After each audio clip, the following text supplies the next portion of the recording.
Come a little closer and lend me your ears. Don't worry, you keep yours while I keep mine. In each episode, we'll dig into the major stories, uncover the truth, and retrieve gems from Yada's blog. We'll discuss what's right, bark about what's wrong, wag our tails at the thrill of discovery, and take you on adventures through the exciting world we live in today. So, fasten your curiosity leash and get ready. Right then, coming to you with another episode of the Yada's Vlog on a Blog. Tomorrow's news, disseminated today. Let's dive in. Well, aloha, everybody. We decided backstage that we're going to do things a little differently today. I'm serving a penance for opening a can of worms, apparently. We have with us today Roger. Everybody knows Roger, and I think Roger is the second most interesting personality we have in the Covenant family. And we were discussing Roger's life. And the many different things that he's done, jobs he's done, careers, tasks in those careers that he's done, and how interesting they are to me, and how I'm a big fan of the Dirk Pitt series, the Pneuma Files. It's a whole book series. I forget the author at this moment. Read them when I was a kid. And Roger's life, to me, just really overlays the Dirk Pitt series. I mean, he's like a superhero in some of the stuff he's done. So, Roger, I mean, these pictures of you working on an oil well, do underwater welding, these manly type things. Tell us a little bit about that. Well, I think we should start back at the very beginning, early on, and my experience in religion before I get along with my later life. Okay. And I grew up in a Christian family. We all believed in Jesus, but nobody really went to church. My father was a Mason and a Shriner, but he never talked about that stuff. And he didn't go to church except for weddings and funerals, and my mother didn't either, but they wanted us to go to Sunday school, me and my brother. And one day, a really fine dressed man came in there, and I was like just 5 or 6 years old, and he bends down next to my ear and he says, "Do you love God?" And I said, "No." He says, "Do you fear God?" And I said, "No, I love God." And he roared back, "No, you must fear God." And it just scared the crap out of me. And when I went home, as soon as I walked in the door, my mother looks at me and says, "What's wrong?" And I told him, that man scared me, and I don't want to go back there anymore. And I didn't go back until I was in my teenage years, where I went to this evangelical church, they're doing like this. And I quit going after a while, and the pastor with them was caught in adulterous relationships with a bunch of the women in the church, and he split, So then I got married and had some kids, and she wanted to go to the Episcopal church. So we went there, and pretty soon the head guy, I don't know what they're called, wanted us to join the church, which requires a tithe. I said, "No, I'm not paying a tithe." She went in and had a meeting with him. He told her to divorce me, which she did. And wow. She actually kicked me out of the house and said, "Children, say goodbye to your father." By the way, which one do you think is a cult? The one that says a woman divorce her husband so I can take her money, or the one that says I don't want your money? Yeah. So I was homeless. Basically, I had a pickup truck, an S10. Everything I owned was in the back of that truck. I was working as a contract job, so I had a little bit of money, but I didn't have enough to find a place to live. So I was drinking my truck and parking in the back of apartment complexes at night to get some sleep, or dark roadsides, and doing hygiene and McDonald's and all that stuff. And then one day, that part-time job as a contractor turned into full-time employment.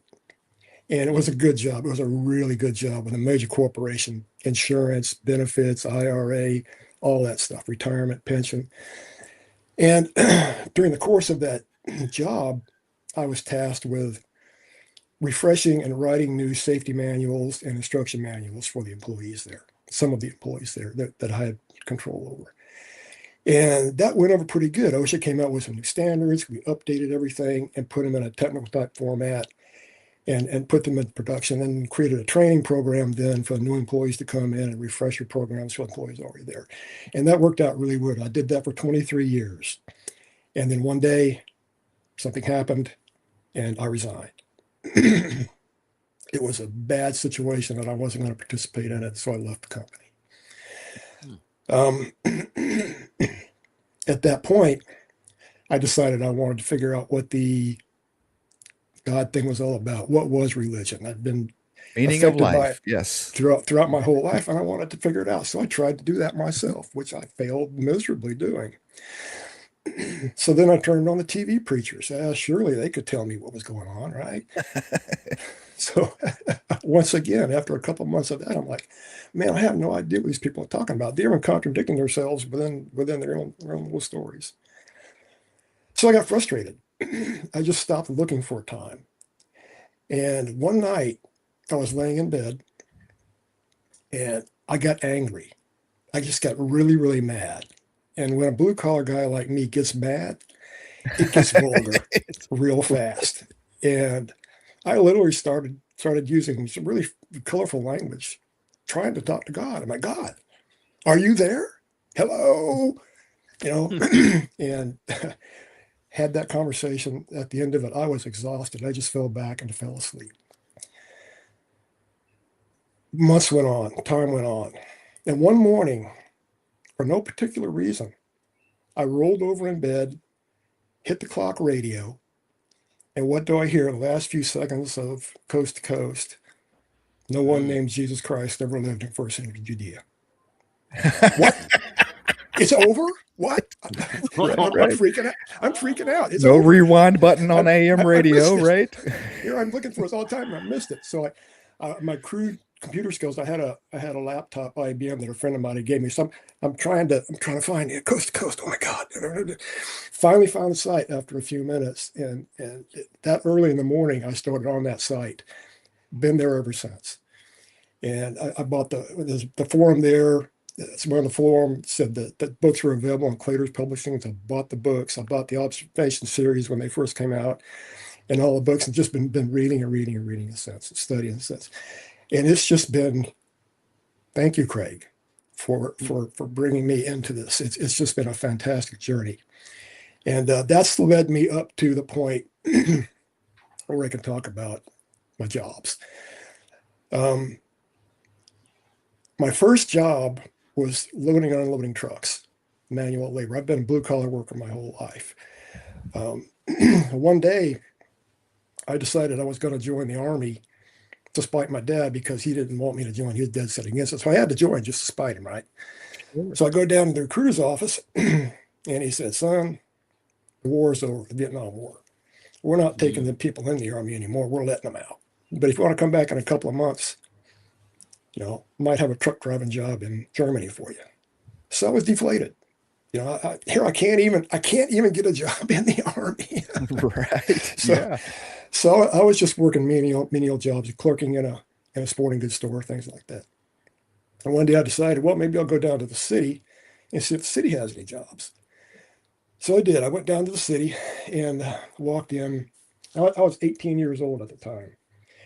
And a nice young lady at the counter says, can I help you? I said, I've seen if you guys have any jobs. She says, oh, yes, the personnel manager on the fourth floor. I'll tell them you're on your way up. Okay. So I get fourth floor, guy's waiting for me, shakes my hand, comes sit down. I asked him if he had any jobs. He says, yeah, well, we're putting together a list for some jobs. And if you want, I'll put your name on it. I said, okay, well, what's it doing? He says, we're making a list for firemen. We're going to hire 24 new firemen for the city. I'm like, oh, okay. So he put me on the list, and in November of that year, I started the fire department academy with the fire department here locally. And I did that for 8 years. And during that 8-year period, I worked part-time as a carpenter. And that's where I started to learn my carpentry skills. And when I left the fire department, after 8 years, I became a subcontractor carpentry-wise, and then I got my contractor's license in the state and started building some houses. And that led to the point where I wasn't building enough houses, doing enough carpentry jobs to make a good enough living during that time, because it was like, the 70s, early 80s. Wasn't a lot of work in carpentry because the interest rates were so high. Right. So I decided then at that point, I'd go to commercial diver school. There happened to be one not too far away at the Florida Institute of Technology back then. And I went there, 22-week course, came out and started getting diving jobs in different parts of the country, doing industrial diving, offshore diving. did a little bit of everything, industrial diving, like diving nuclear reactor power plants, coal-fired power plants, big industrial companies that have a lot of water intake capacity, doing transfer canals and all that kind of good stuff. On my off time, when I wasn't diving, I had a gig where I did steeplejacking work with a guy that repaired smokestacks, like the 400 foot high smokestacks. So we'd get up on the top of them and replace the caps, the brick caps. They would get corroded over time. And I tell you what, on the top of a smokestack, the exhaust coming out of that thing is just as noxious as it could be. It's a really bad smell up there. But I did a few of those jobs because I needed the money. Well, hold on. So the smokestacks are still operational while you're doing this, and at 300 foot, okay. At 300 foot, there's no. There, okay, good. Because I'm wondering about this PPE you may have to have, or the dive equipment, But okay, they're shut down. But you're still 300 feet in the air, and there's no lift, and you're not hanging off a. I mean, do you climb a ladder up there? I mean, or do you rope up? No, the first day, one guy climbs up the ladder and hooks up a pulley, and we are lifted up there with a winch. Okay. And the guy operating the winch has to know when to stop the winch. Otherwise, it's taken into the block and tackle. So they put a flag on the winch, so he knows where to stop it. And then the thing that bothers me more actually is the idea of working on an intake, a water intake for a power plant. If somebody hits the switch and that intake goes active, and you're down there diving anywhere near that intake, I can't even imagine the bad things that would happen. It would be you'd go up into the impellers and be killed, and that's happened before. Right. But what you do is there's a lockout procedure for the pumps. So you you shut the power to the pump, you put a padlock on it with you got the only key, and that's how you go in and do it safely. The problem in some of these power plants there's this one plant in particular in Maryland where this one guy that worked for the plant, his only job was to make sure those pumps stayed running. And he didn't care about anything else except those pumps being running. So he would come up there with hacksaws trying to cut the padlock off. He'd come in with big bolt cutters trying to cut the padlock off. We had to get a security guard stationed there for the duration of that job when we were working to keep that guy away from the padlock. But you are correct. It's a bad day if that pump cranks up. It's a bad day, baby. It has happened. It happened to an intake in a power plant, nuclear plant in Florida back in the 80s where actually 2 or 3 guys got sucked into it. So it was pretty bad. But and so those jobs just kept coming, and I made a pretty good living doing that. So it came to a point where I actually did a job in St. Croix, helping to salvage the underwater habitat that they had down there. Just off. You recognize the scenery then behind? I certainly do. And we stayed at the little hotel that was on the island there. We were about 2 weeks on the job, and it was a really fun job to do. It was easy, clear water, warm water. One of my more favorite jobs. But that just kept getting the jobs and kept getting little jobs like there's a bunch of different offshore jobs. I actually did a treasure dive a couple of times. I found a few cannonballs in a belt buckle. That's about. Do you like work? Pardon me? Do you like work? If you were given the choice of just being independently wealthy or having to work, what's your preference? Well, I would rather dig a ditch than be idle. It's there's some things that, like technical stuff, like computer stuff, really technical stuff. Give me a shovel. I was like, if you give me a hammer, some nails, and a piece of wood and a saw, I know what to do with it. But you give me a computer and set it in front of me, I'm just going to sit there and stare at it. What do you do with it? How do you operate it? So I'm kind of like Kurt. I'm a pretty analog guy, and Kevin's been helping me out some with the tech stuff. So I'm getting through that. But that's kind of the Cliff's Notes version of it. It's been a pretty exciting life. There were some downfalls. I mean, when my wife divorced me, and I was really, that was my rock bottom point, was when she said, "Say goodbye to your children," or say, that was tough. And getting through that homeless period and then getting that one break that got me where it is today. So, and I then do think that I would think, Roger, that you don't mind if I interrupt for a moment there, Kevin? No, Your go ahead. interview? Absolutely, yeah. Okay, No, go ahead. All right. There's just two observations. One is that I don't think we have the capacity to really understand the covenant and God's relationship with people until we've gone through a major fracture in a family relationship, whether it's with a spouse or with our children or with our parents. So I think it's actually an essential part of the learning curve. And the second thing is, well, God in the past has always favored shepherds as the most appropriate avocation for a leadership role in the covenant family. I think today there is a more interesting vocation, one that I have a passion for and have done all of my life, which is home building. If you're a contractor, you know how to design and build homes and manage the construction process. I even think that the restoration process of a home is more interesting than a clean sheet build. But I've done a lot of both. I think that is actually the best training for the whole thought process of trying to establish the covenant family. Yeah, it certainly set the stage for the rest of my career. Well, being a fireman's cool and all, but there's a lot of downside to it, and I've got some PTSD from that. Actually, it's a tough job. It wears on you over time. So being the contracting part, you're absolutely correct. When you control the whole process, you see how it all fits together. You see the critical path that everything's going to be laid out in, and it really works when it's done well. And that was fun. I actually really, really enjoyed that. The diving stuff is fun most of the time too. There's some really crummy jobs, but talking about intake canals, a lot of the intake canals, they suck water in, and brackish water sometimes, and all kind of weird critters come in there.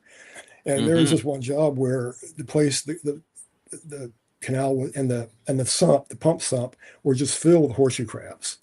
And I don't know if you know what a horseshoe crab is, but they're this funny prehistoric looking critter. And you haven't lived until you've been in a situation like that where you got horseshoe crabs crawling all over your body. And it's just that sensation that you can hear them teching on the helmet and getting onto the suit, and it was like almost like aliens. You see the alien guy. Yes. Yeah, that was kind of creepy. It's that old Roman Catholic torture of tying somebody down, cutting wounds on them, and then building a cage and having rats eat them up alive. It's stunningly horrifying. Yeah. I got a funny story about one of those jobs up in Maryland on a power plant, and the power plant didn't have any facilities for the divers. You just showed up in a truck, you got out of your truck, you put your stuff together, you went and did the work. Well, it was kind of in the late early fall, and it was getting kind of cold out, and we didn't have anywhere to change. You wear your regular clothes on the truck, and then you get out, you got to put on a dry suit or a wetsuit before you can go to work, and we didn't have a place to do that. So the manager says, well, there's a guard shack out there they weren't using right now. You can change in the guard shack. Okay, so we go out and start changing the guard shack, and being divers at the time and traveling around in trucks from job to job, we a lot of times didn't wear undergarments under our clothes. So we take our clothes off real silk and put our suits on and go to work. Well, after a few days, the manager comes up and says, you guys can't do that anymore. I'm like, well, what do you mean? He says, all the women's secretaries up on the second, third floor are looking at you guys through binoculars and they're not getting any work done. Can you give me their phone numbers, please? Right. So there's always only in town for a few days. Yeah, only in town for a few days. I'm not looking for a Miss Right, just for a Miss Right now. Right. Yeah. That building process is interesting because you're right. There's a completely different set of skills that go from taking architectural drawings and conception of a building with grade and sub work, and then building a building and coming in with making a building dry, and then the trades come in and doing finish work and everything, to taking a building that is there, stripping it down to concrete and steel, and using what is there, because you have blueprints, but these prints they may or may not be exactly as built from a building that was built in 1940, and you run into all kinds of complications with different materials. I mean, we did this to a project down in on Washington Avenue, a hotel we did there back in 2000, and stripping this building that was made in 1940 down to concrete and steel, bumping out the balconies to extend the rooms, and just the concrete alone was the hardest stuff. It was made better than concrete was. We couldn't drill into it to hang signs. I mean, we had to get a special company come in to core drill it. We couldn't core drill it. The contractors locally couldn't core drill it because it was so tough. Okay, here's a plumbing stack. It needs to run up through this chase, and like that chase isn't there. It's like, well, Mr. Architect, how did you come to the conclusion that this chase was here? That all kinds of stuff like that, it's a different skill set from building with a clean slate as to working with, inside the confines of something that's already there. And I think that folds over into our covenant discussion, that being on our toes. We have this conception religiously, okay, when we first come in, because you have all this cultural stuff with you, this structure, okay, of where does my new thinking fit into this structure of my old thinking. That confirmation bias. I like this part of things, so I'm going to take it, I'm going to fold it in, but still maintain my religious ideas, right? Where when to come into the covenant, I want to use the word properly, but to become set apart, you have to strip down everything and come in. And you're doing that in a reverse process, because as you become more and more set apart, you're losing cultural attributes. You're tossing away cultural things that, hey, I was in the military. I just loved the camaraderie. So it hurts a little bit when Craig talks about, how the military is bad and military, because I was a part of the military, or being taking government assistance. I was in the military for 40 years. I get my pension comes from the military, my retirement. What, do I not take that money? No. We're not saying that, but slowly, little by little, stripping away those cultural things that we think of, I think that's very conducive to that's why I love the Hebrew, because I wasn't a Hebrew speaker. And so as I learned the Hebrew, I don't have those cultural, that cultural crap that builds on me with a word. Sadak is right, is Sadak in my mind. Righteous brings in all this other crap with it, So that's why, I love stripping things down and starting from new, because then you have a good foundation to build on. So. Yeah, well, let me speak to two of those things that we've been drawn into, and then speak to the third.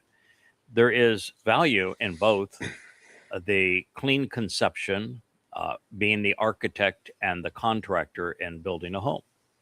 It's one of my favorite things to do. I built a home in Virginia where I envisioned blending Thomas Jefferson's Monticello with George Washington's Mount Vernon, taking the floor plan of one, the two-dimensional space of one, and the elevations of the other, and blending together to create an ideal home aesthetically, and then oversaw the construction of it. Tremendous challenge, tremendous fun, but to go from an idea to something tangible is a tremendously gratifying thing to do. The difference in the remodel is, I feel in the remodel, it's more what we're doing in the covenant, because in the grand scheme of things, as it relates to the covenant and Torah, God is the architect, and he has designed what we have. So we're not creating the plan. In fact, we are the plan. But in the remodel, we're taking the plan that has largely been trashed, that has deferred maintenance, that's been neglected, that everything has grown up around, all of the weeds and everything that has deteriorated to, there's beautiful bones there, but the rest of it has become hideously ugly. And I see that as our job in the covenant. So it's the remodel project. And the remodel project is actually much harder. It's actually more expensive to remodel a home than it is to build one from scratch. And this project, this home that I'm broadcasting from here that Rich shows on our other programs, this was a home that we essentially scraped to bare concrete and remodeled. It's a much more difficult process because you have to constantly encounter disappointments. Nothing is square. Nothing is as it's supposed to be. And everything becomes a challenge to overcome. So you're presented with multiple unforeseen challenges to overcome every day. And then you must come up with the solution that most people miss, and then being able to direct a crew how to implement that solution. And then when it's done, you're the only person that appreciates what you've achieved. Right. Nobody Right. else will know this was a problem because you've dealt with it, and you established an entirely different perspective. Like I tell everyone who comes to a construction site that is a remodel to throw away your damn level. The level is useless in a remodel. Plumb is meaningful. Parallel lines are meaningful. No one can tell whether it's level. They can tell if the original wasn't level and you've made the new wall level and they don't line up. They can tell that, and it looks really bad. So we're going to throw away the level and we're going to deal with reality. And that's the remodel. It's constantly being challenged to deal with the remodel. Now, the third thing that you mentioned is the experience that you had in the military. And I am of the Rogers School, where earning licenses was important to me. I have earned a pilot's license, a captain's license, and a scuba license, along with many other kinds of licenses, by learning what was necessary to earn the authority to be able to do those things and the competency to do those things, and executing within a framework of having been schooled in a licensed environment. Like diving is dangerous, flying an airplane is even more dangerous. And so learning how to do those things and operate them safely so that others can trust your manipulation of the controls. Take somebody up on a private airplane, particularly a jet, and you're the only person there that's qualified to fly it. And you bring them up into the co-pilot seat and say, I want you to watch. I'm going to tell you what's going to happen so nothing will freak you out, but don't touch anything. Don't touch anything. It's really an amazing experience to do. It's just it's something extraordinary, and you can take pride in being able to do it, and to do it safely and well and repeatedly and consistently. But it was the same approach I took to translating. We're going to do it by the book. We're going to do it consistently. We're going to have a standard operating procedure. We're going to come up with a process, and it's going to be thought through and rational and reasonable and appropriate. And I think it's important. So as it relates to the military, I came very close to joining the military when I was younger, and I would have, if the draft had continued. I was actually in the first year where they still had the lottery, but decided not to draft anybody through that lottery. My number was 4, so I would have gone to Vietnam, and Vietnam War was still raging. I'm a really old guy. It was still raging, and I am not the kind of person who would have been a sluggard doing nothing. I would have been killed. There's almost no chance I could have survived that had I gone. Now that I know that the Vietnam War was based on a lie and we made a bad situation worse, I am grateful that I did not go. And I'm also grateful that I wasn't in the military, particularly based upon what I have learned about the Department of Defense, now called the Department of War. You had a favorable experience in the military, but knowing what you know now, would you enter the military? You talking to me? Me? No, Kevin. Yeah. Yeah. No.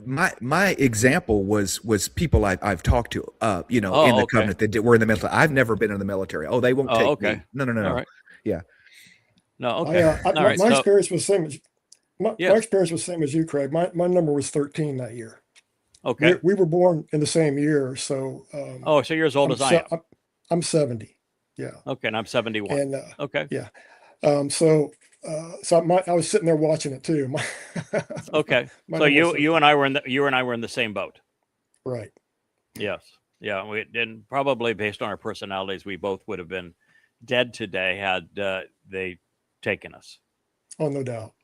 Yeah, I was watching something today on Facebook, and I have to go to Facebook for no other reason than to populate the blog page, because I think we have to have a news page on our yadayada.com site. Without a news page on that site, then the Covenant family loses track of where we are and this world that we're in. And so I think it's absolutely essential. We cannot be cocooned. We cannot be isolated. And so I was watching the feed, and I'm going to talk a little bit more about that feed in just a moment. But one of them was a video of IDF soldiers. These are just low-line IDF soldiers, and they're walking down a heavily forested dirt road. And you can see them; they're all scared to death. They're looking for who's going to shoot them. When is the ground going to explode underneath them? And they're there to conquer territory that they will abandon the next day. They will walk away from. And I remember not only reading, but seeing the videos and the testimony of those soldiers in Vietnam that conquered places like Hamburger Hill, a meat grinder. And the disgusting thing is they were dropped off by helicopter to go climb this hill that was filled with Viet Cong that had the high ground and were dug in and could inflict 10-to-1 casualties on Americans. And they did. And then when Americans got to the top, they fluttered around the hill and began to pick off the Americans, or they came out of their holes in the ground and began to pick off the Americans. And then the Americans decided that, well, they would bring in close support vehicles and start shooting at what they thought was the enemy. And there was more friendly fire casualty than there was casualty from the enemy. And we would lie about it, but we'd tear our own men to pieces. And then we would drop napalm to try to deter the enemy, and we would burn our own men alive. And after all of that, and after all of the sacrifice, and then finally prevailing, and they've conquered the hill, they would send in the helicopters to pick up the men and to bring them back and abandon the place. And that was the way we fought the Vietnam War. And that's what Jews are being asked to do in the IDF in Lebanon. It's as if nobody ever thinks it through or ever learns. And from my point of view, it's incredibly disgusting. Very, very sad what we're witnessing. Yeah, it's the downside of institutionalized personality, because those soldiers, the focus is the mission, and then the mission's done, and then it's the next mission, and then the focus is the next mission, without ever seeing any sort of big picture of where is this going. It's just this step without, because it's not until 3 or 4 weeks later you're like, wow, we were just in this neighborhood with this, we're back on this mission again. Didn't we do this mission 3 weeks ago? Why did we do that mission? That you start to really look and rethinking yourself about, wow, this is not, this doesn't jive with me. This is not good for me, because No. The survivability of it's just this mission. But when you start to think, you're like, oh, this is going nowhere, And there are 3 types of reactions to it.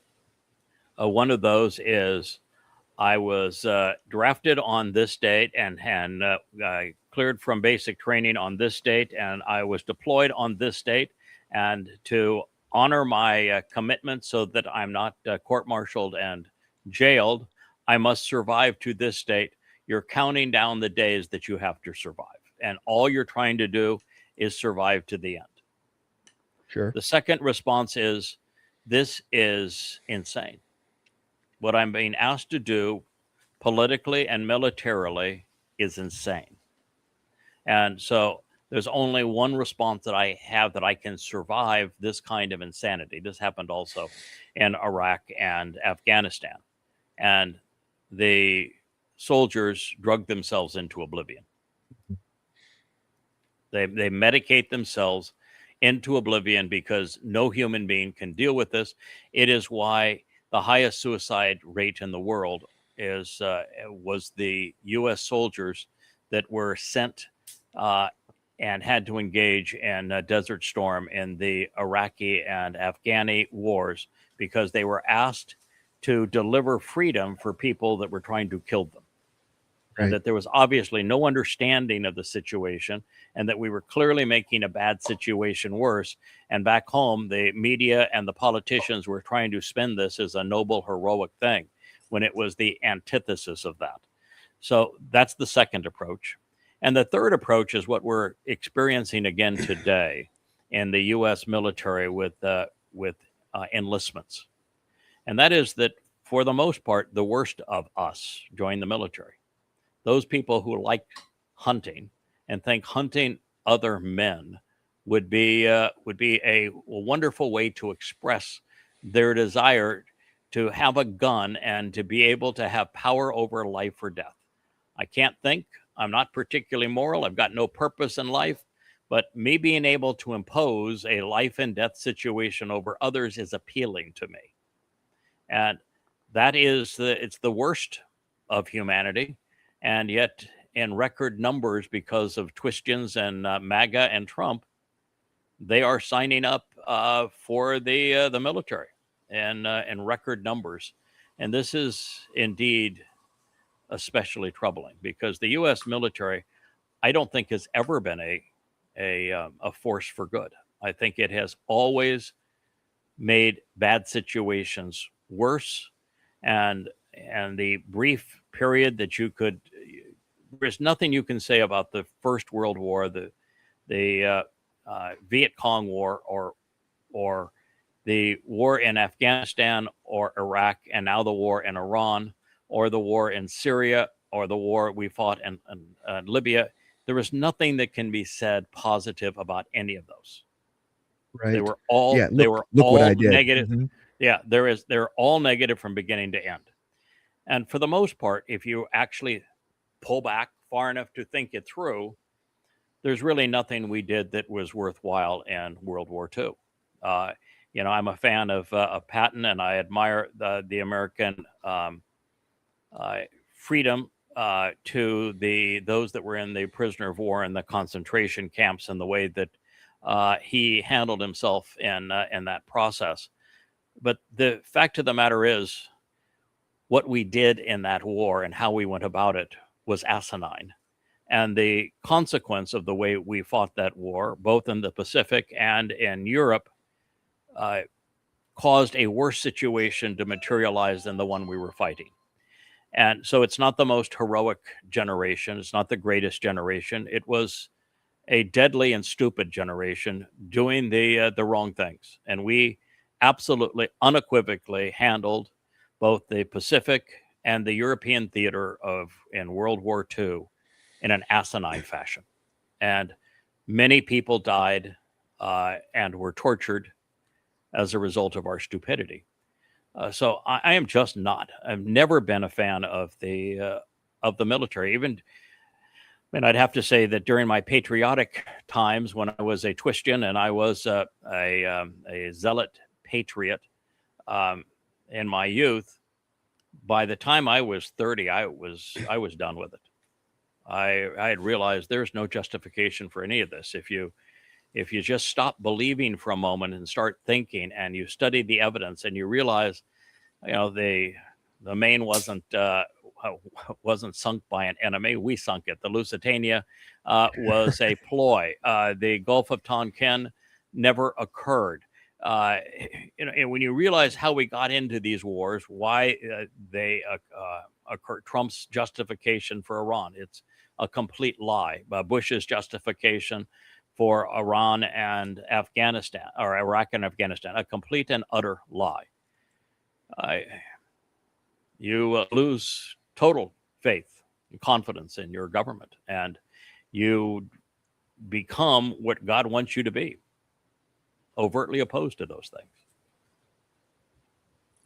Yeah, One of the that's go ahead. same with me. Was in my 30s, I became adversarial to government in a Mhm. in a you know an active way, and it wasn't political. It wasn't. I didn't become a Marxist and go out and chant and hey, this government's no good, but my government's better. No, all governments. I knew that there was no good system. It was the one that was the good system was the one that was gonna leave me alone the most. Correct. That was Correct. yeah. What you found out is the line that I have been trying to convey and underscore now for a better part of a decade, which is that it is rare, but it is possible for an individual man or woman to be good, while most are not. It is not possible for collective man to be good. When we gang together, whether it's in a military force, patriotic force, empire, nation, or large religious institution, humankind becomes hideous. It's why God wanted to eliminate the human experience. He was disappointed with Adam, but didn't withdraw from Adam, just simply set Adam out into the world to see if he could grow up and develop some character and show some value. But when he watched Nasalma man become many, he just said, this isn't tenable. This isn't fixable. This is not resolvable. I want to end it. And, he essentially had completely given up. And then he looked over at Chinook, who he had developed an affinity for. And he says, I can imagine that conversation. And, I think Chinook is saying, wait a minute. You weren't wrong in creating man. It's just that many men are not good together. So let's see if we can reboot the system. I'm game. Come on, let's come up with a plan. And God was so remorseful at the time of creating man and so regretting. I think it was actually a discussion between the two. And the story of Noach is the result of all of that. And that means that we were unique, Kevin, and it probably is true of Roger, in our opposition to largeness, our opposition to religion and politics and the like, is that we didn't oppose them. Like, I don't oppose Trump by the same way that a Democrat does who is a Marxist. Right. Mm-hmm. I know Marxism is a heinous situation. I mean, I was in Red China within weeks of the time that Nixon opened it up, long before enterprise zones. And I was there when the enterprise zones were first created. I was in the Soviet Union when it was totally locked down under propaganda, and made my way all the way through the entire Soviet Union. I have seen what socialism does. I was in Eastern Europe when there was an Iron Curtain. I know the comparison. Today's liberals don't. Right. They don't have that wisdom, and they don't know that collectivism brings out the worst in humanity, and it always does. Even in the height of Torah observance, I'm going to call the height of Torah observance, okay? Mm-hmm. Dode and Solomon, that era of Yisrael, okay? Mm-hmm. I mean, everything was hitting in all cylinders. There were still only 36,000 or so that rallied around Dode, right? I mean, right. So it's even in the height, collective man was still mostly bad. I mean, let me even tell you about the man. From the time he was up to 20 years old, he was a really exemplary young man. From 20 to 30, he ran around the wilderness with his tail between his legs, afraid of his own shadow. It wasn't bad. It just wasn't good. Right. From the time he was 30 to the time he was 60, he was rotten, really rotten. Power corrupted him. Government corrupted him. Money corrupted him. He had from 30 to 60. His life is just a legacy of one mistake after another. Yeah. everything that we know that is worthwhile about Dowd actually took place in the last 10 years of his life. And so even with Dowd, that's what we see. Now you look at Solomon. Everything about Solomon that had any value took place from the time he assumed the throne, which I think he was under 20 years old, to the time that he began marrying pagan women for the purpose of political power. And at that point, it's the same thing with Dowd to a large degree. Neither of them had dutiful parents. I mean, if your mommy is Bathsheba, who's a whore, that's not a good thing. And Dowd didn't know his mother, and his father was a jerk who abandoned him. And so he never developed an appreciation of what it's like to be a father or a son or of how to treat women. Mm-hmm. And so when he went into Jerusalem with 17 wives and girlfriends, and then began to collect more, you knew that there was something desperately wrong. If you have an itch, that 17 women won't scratch, the problem isn't with the women. Right. Right. I think it's largely why we look at the last word picture, and Ruth, who we now know is Leah, told her son that your view of women is back asswards. You're beauty first, skin deep, and you've got no concept of brilliance or what character is under the surface there. And that was your whole mistake with Bathsheba. And you need to have a whole different way of looking at women, or your whole life is just going to be miserable and unproductive.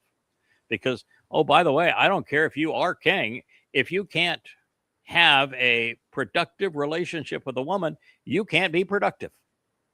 Right. You will leave a legacy of ruin.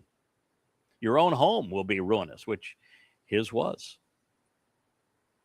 Yeah, it's so much more interesting when we see the picture as it really was laid out. And we realize that the fact that Dowd wasn't perfect, I mean, he was about as imperfect as you could be, is the essence of the story. That's the beauty of the story. He started off well. He fell to hell in a handbasket. He ended well. The man who had fallen ultimately stood taller than any of us have ever stood. Oh yeah, it's a big redemption arc when we bring in 33 CE whenever we bring in a Pesach AL, right? Yes, I mean, there's quite the redemption right. arc there, you know. Absolutely, and it's the power of that story, and enjoying those fruits on Teruah. Yeah. I mean, when he comes back on Yom Kippurim, enjoying the fruits of that work. So yeah. Roger, when I hear your story, and we're going to go to the news next year, and I can see that Kevin's already got the first article up. I have talked about us creating 4 Yahweh blogs, new ones. One is Thinking Torah, one is Loving Torah, one is Covenant Family, and one is the Yada Yah Book Club. And I have chosen people that I think would be ideal for Thinking Torah, which is a more intellectual analysis of profoundly important insights that can be derived from the Torah. And I have fingered both you and Kevin for that. I also think that somebody like Mike Beati, who is very cerebral, somebody like James Bowen, who is very cerebral, Doe, who is exceedingly articulate and bright. I think there are a number of individuals who are perfectly suited for that. And what's interesting to me is a man who depicts himself as blue collar is one of the most profoundly effective and articulate thinkers and writers about the Torah and our situation today. Well, thanks. I've thought about this on myself, and I'm inspired by you your translations. I'm inspired by Yahweh and His Word, and all the other people that I read their comments on the. I'm inspired by those folks with those words, and so all I'm doing is kind of putting everything together in little bits and pieces packages with that. It's amazing. I to be honest with you, Craig, 100%, I'm not that smart. I'm not smart enough to really work on the level that you and these other people work on. I'm just not. And so I need help. And I'm getting the help from. I don't think so. I disagree. I just Yeah. disagree. You have intellect where it matters, and there is a disciplined, open-minded yet disciplined. This is a really difficult thing for most people to appreciate. To completely open up everything, so you're no longer in the box. To obliterate, dynamite the box. The box is completely gone, and now you need to have a disciplined approach without bumpers on the side. It is something so few people can do. In the academic community, they have to not only maintain their position within the box, they've got to put mirrors on the box so that everything they do mirrors what the box tells them they should be doing. And they can't think outside the box. And if you cannot think outside the box, what you'll end up doing is what the cult that we were speaking of yesterday has done. You focus on a dot that somehow tickles your fancy, and you completely ignore, because you've created a box around yourself and your conspiracy, you completely ignore that there's a billion times more evidence saying that that's the dumbest thing you have ever thought and said. And so you have to be able to have the discipline to obliterate the box and still be able to think within a structured, disciplined, orderly parameters. And whether you learn that from being a diver, where if you don't follow the procedure, you're dead, or if you are a contractor, where if you don't follow the procedures, which are called codes, the house falls. Maybe it's a combination of those things. Maybe it's being kicked out on your ear and having to sleep in a car and saying, I need to figure this out and make something of my life. And maybe it's that experience, but it doesn't change the fact that we have all read over the past year what you have posted. And the fact remains that there are two people whose posts are always the most thoughtful and articulate. Always. We've been doing this now for 18 months. And when I was able to see the post because of Facebook in particular, yours and Doe's were the two that were consistently the most thoughtful and articulate. So you can't run from this. No. It's your badge, and you need to wear it. Okay, well, it does go back to the old working days when you had procedures. Now, some of the jobs there were no procedures, and we had to make the stuff up as we went, or the procedures were outdated, and we needed to improve them on the job in order to not get killed. So and that kind of transferred over into my more office type work when I was doing the procedures manuals, because once again, you're dealing with life and death situations, suction hazards and animal hazards and all kinds of stuff that you have to deal with. So yeah, there is something there where you have to create a document that everybody can understand. It's written in a verbiage that's not too technical, but yet the managers can deal with it, and yet the working, the guys actually doing the job, the men and women that are doing the job, can actually do it and get it done safely. So you're working on two levels. I got to get it approved, and it's got to work. So yeah, you are right that's what boils into it. Now there was a time, there was an incident. I want to call it an incident. There was a night when I was listening to you, and it was right around the time that the Hive left. I think it was just after the Hive left. And you were talking about it, and you had some of the Torah verses up there that related to it, and a Hebrew word that was translated tempest. came up in the show, and I immediately connected that with Shakespeare's Tempest. There's a play about the Tempest, and it concerns a group of traveling seafarers that are crashed up against an island in a violent storm, and they're using all kind of incantations and spells to try to get out of it. And then there's Miranda's speech about, oh, brave new world and such people in it.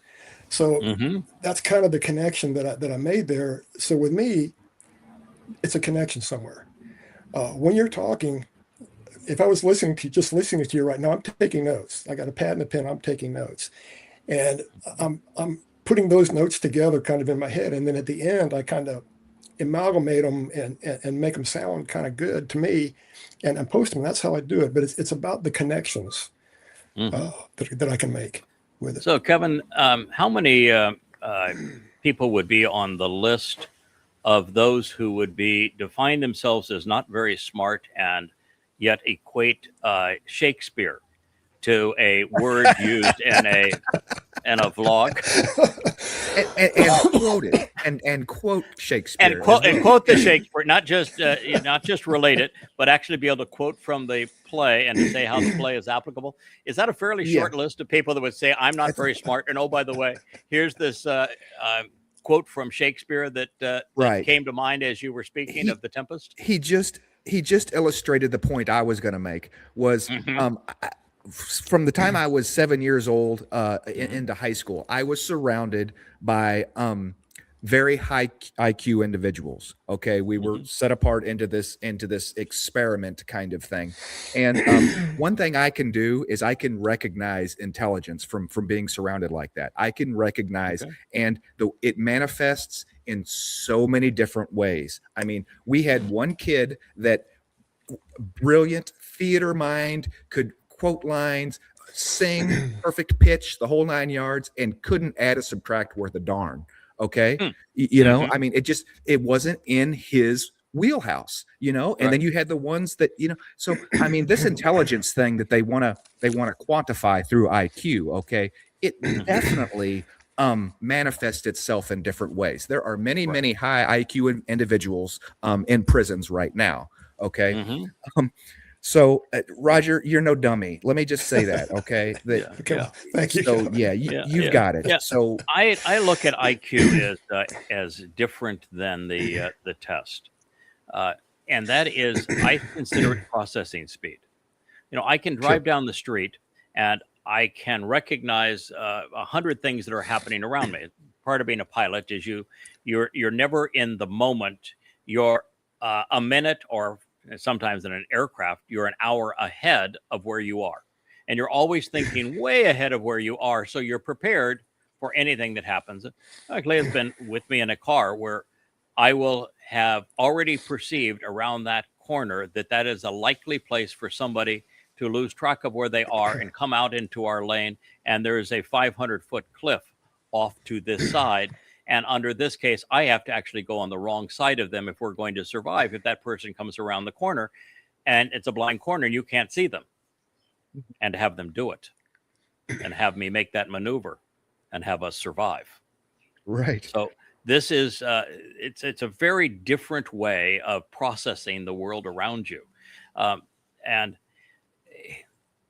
I think that is what we're witnessing in both you and in Roger, is a very fast processor that's able to recognize and process information and just do so more rapidly than others can do it. Because I watch people trying to figure out what they're going to do with the pothole in front of them, or the stop sign that's up there. And when the light changes, you can see that it takes them 1,001, 1,000. Oh, that light changed, didn't it? What is? Oh, yeah. I'm supposed to push the accelerator, and I have to take my foot off the brake. Okay, I suppose I should do that now. And I'm sitting there behind them going crazy. I had already decided you needed to do this before the light changed.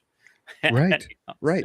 It's clear. It's almost clairvoyance. You're like, I know this guy in front of me is going to hit that pothole. I know he doesn't see it. I can tell by what's going on in that car that it's going to wreck his car. And so let me just stop and wait for him to hit that pothole. Yes, right. Absolutely. And anticipating things like that is essential to us being able to be prepared for what's coming. That's a huge part of this job in the covenant, is that you want to be ahead of where we are so that you can prepare people for what's coming without being dictatorial. If I tell you this is what's going to happen around every bend, that's not going to help you. If I prepare you so that you're equipped for a series of eventualities, and then you are observant enough to recognize that one of them has materialized so that you can guide your life and your family and those you love correctly, then we have achieved what we're striving to accomplish. To get back to earlier, there is something about being set apart and being in the covenant that it's not for dummies. Okay. I have talked to a lot of you. I have met most of you, or many of you. I have, I have spoken with you on the phone, and we're all pretty gifted in one way or another. I mean, this whole, oh, well, I'm analog, I can't, no, man, you got to have the want to, and you can do it. Okay. You can figure it out, and it's stay in your wheelhouse. Right. Mm-hmm. And we all do have different processing speeds. That is true. And you don't have to be processing the information at the same pace, particularly if you're reliant on somebody that is trying to process it and give it to you so that you can now consume it and deal with it. One of the things that you said, Roger, is that if somebody gives you a hammer and a nail, you know what to do with it. Mm-hmm. You know what the purpose is of the hammer and the nail? It only has one purpose. Well, yes. How? How does the hammer and the nail work to build things? You have to strike the nail with the hammer. Well, of course, yes. And what does it accomplish? Join things together. There it is. It makes the connection, doesn't it? Make the connection. It joins things together. It makes the connection. Exactly. And you need to know where to position that nail and where to position that hammer to join things together the right way. And if you consistently know where to place that nail and to drive that hammer to make the proper connections, you're going to end up with a house, aren't you? Pretty soon, yeah. Yeah, and if you don't, you're going to end up with a junkyard and black thumbs. Yeah, and you find out pretty quick which one it's going to be. Yeah. By the way, though, you are old school, because having built a bunch of homes here recently, one of the things I have noticed, there are no hammers and there are no nails. That's right. I know. No one builds with hammers and nails anymore. They all build with torque wrenches, drill drivers is what we call them, which are simply drills that can be ratcheted down with a choke on them. Such that they will drive a screw without overdriving it, or you can choose the tension to which you want that screw to stop, and very specific kinds of wood screws at various lengths and different kinds of threads and compositions. But the screw is a vastly superior means of making a connection. Yes. And the nice thing about the screw is if you've screwed it in the wrong place, you can take it out and reposition it. So we use screws now, Roger. It's been a while maybe since you've been a carpenter. Yeah, we didn't have them. The nail guns were just coming out when I was doing that. The Senko nail guns, and that was a godsend too, because it spared your thumb from getting smashed. Oh yeah, the nail guns with the pneumatic pressing in of the nail. You're not having to hold the nail anymore, and the head of the nail is no longer visible. And you can get all manner of these things, and it's just you tap it and it releases the pneumatic the air power behind the nail and pushes it in, and the nail gun became you're still swinging it, and it weighs more than the hammer, and you still have to have strong forearms to do it all day, but you're swinging it to trigger the release. But it weighs more, so it's if you're not used to it, it's going to take your forearm and it's going to it takes a while, wreak havoc with it. But you're not doing, like, if you're on a roof and you're trying to put in nails, and you need as they say on the ship in the rough seas, you have one hand for the ship and one for whatever it is, that the line or whatever you're working on. Well, with driving a nail, you need three hands, one to, find the next nail, and one to position the next nail, one to hammer the next nail, and you need the fourth hand to hold on to the roof so you don't fall off. So, we've had some advances, but they're not even using nails anymore for the most part. It's all screwed together. Yes. And so we continue to progress. And by progressing, you have a picture behind you of a factory. That's a 19th century factory. But I wanted to make the point. Donald Trump has tried to sell the world on the idea of tariffs because he thought that was his way of being able to lash out and punish countries that didn't acquiesce to his desire to be considered as der Fuhrer of the world. And he sold those tariffs by saying these countries have stolen from America and they have stolen American jobs, and we want those factories back. And if we impose these tariffs, that's what we will accomplish. No. I was in a unique position in my life. I've lived a lot of lives, I think. Well, I have lived a lot of lives, but in this particular life, I had the opportunity to build factories in America. I built a bunch of them. And I experienced what it's like to build a factory in America without any support.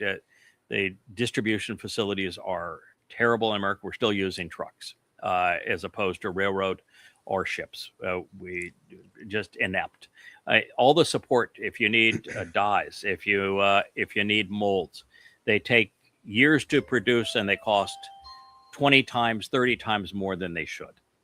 You're paying your employees many, many times what they actually receive and what is appropriate for them because of all the government interferences. You can hire people, but you can't fire people, which means you have no influence over their desire to work. The educational system is not educating people so that they can think. And so you might as well have a machine there because the person that you've hired is not able to respond in an intelligent way. And because of the lack of morality in our society, because we've stopped teaching logic and rhetoric and morals, most of the people that you hire are going to turn against you. It is not possible today to establish a old school manufacturing plants like the kind that I did, where you had assembly lines and people making things. It cannot be done. I did it, but ultimately I realized I was rowing up a waterfall. I went to Asia, first to Taiwan and then to China, opened the first enterprise zones in China.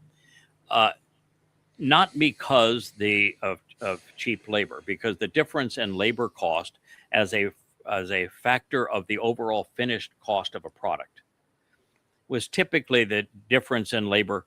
If they were 1/3 of our labor cost, but the labor was 20% of the price of the product, the price to make the product, it was immediately offset by the additional cost of transportation. But the transportation and the duties were a small part of it. The bigger part of it is inventory is the death of a business. If you have to have large inventories, that inventory will become obsolete and there's no way you can get rid of it. And when your capital is tied up in useless inventory, it is a killer for the business. And GAAP accounting systems, generally accepted accounting practices, make you burden your inventory in a means that creates the impression of profitability, where that the entire company could be dead and yet look profitable because of this burdening of inventory. It creates so many problems that the last thing you want to do is offshore your manufacturing. And I had so many. I'm a fairly inventive guy, and I drew and conceived thousands of patents. And what I found is if I offsourced those overseas, well, I could get them made and of a great quality and could be selling those designs within a matter of months as opposed to a matter of years, and do so affordably. That there were unscrupulous people who would take your tools and make products for other people, and you would find your customers don't mean being able to go in China right around you. And to enforce a patent is an exceedingly expensive undertaking. So, I can tell you nobody went to China because of cheap labor. And that thought that is the excuse that the dunderhead has, that I can tell you what they have is they don't have what I have. They have no actual experience. They have no actually understanding of the process. And what we find today is that after China became bifurcated, China is a communist government with a free enterprise economy. The economy in China is more free enterprise than America by a long shot. America has a socialized economy. China has a free enterprise economy in the enterprise zones. And when they instituted those enterprise zones, of which I built some of the very first factories, what they did is they unleashed potential. Free enterprise works. It creates value. And they turned China from not even a top 20 economy into now the number one manufacturing economy in the world. And they did not do it based on cheap labor. They did it on creating an opportunity for it to be done. And then men and women with drive and with capital and with ingenuity and with drive made it happen. That's what worked. And today, what China has realized is that people are not the answer for making stuff anymore. We're not good at it. We're just not good at it. People have been really degraded. The last 30 to 40 years have been really rough on people. The last two generations are indoctrinated. They're not educated, and they have no drive. They have no grit. They have no character, no ability to make intelligent decisions. Even in China, they're lazy. And lethargy has become the order of the day, and an entitlement mentality. All the young Marxists out there throughout Europe and China and the United States, I want what you have. I don't want to pay rent because I think that I'm being robbed. I don't want to pay a high price at the market. I think I'm being robbed. I don't want to pay for my own health care. I want it given to me. I don't want to pay for my education.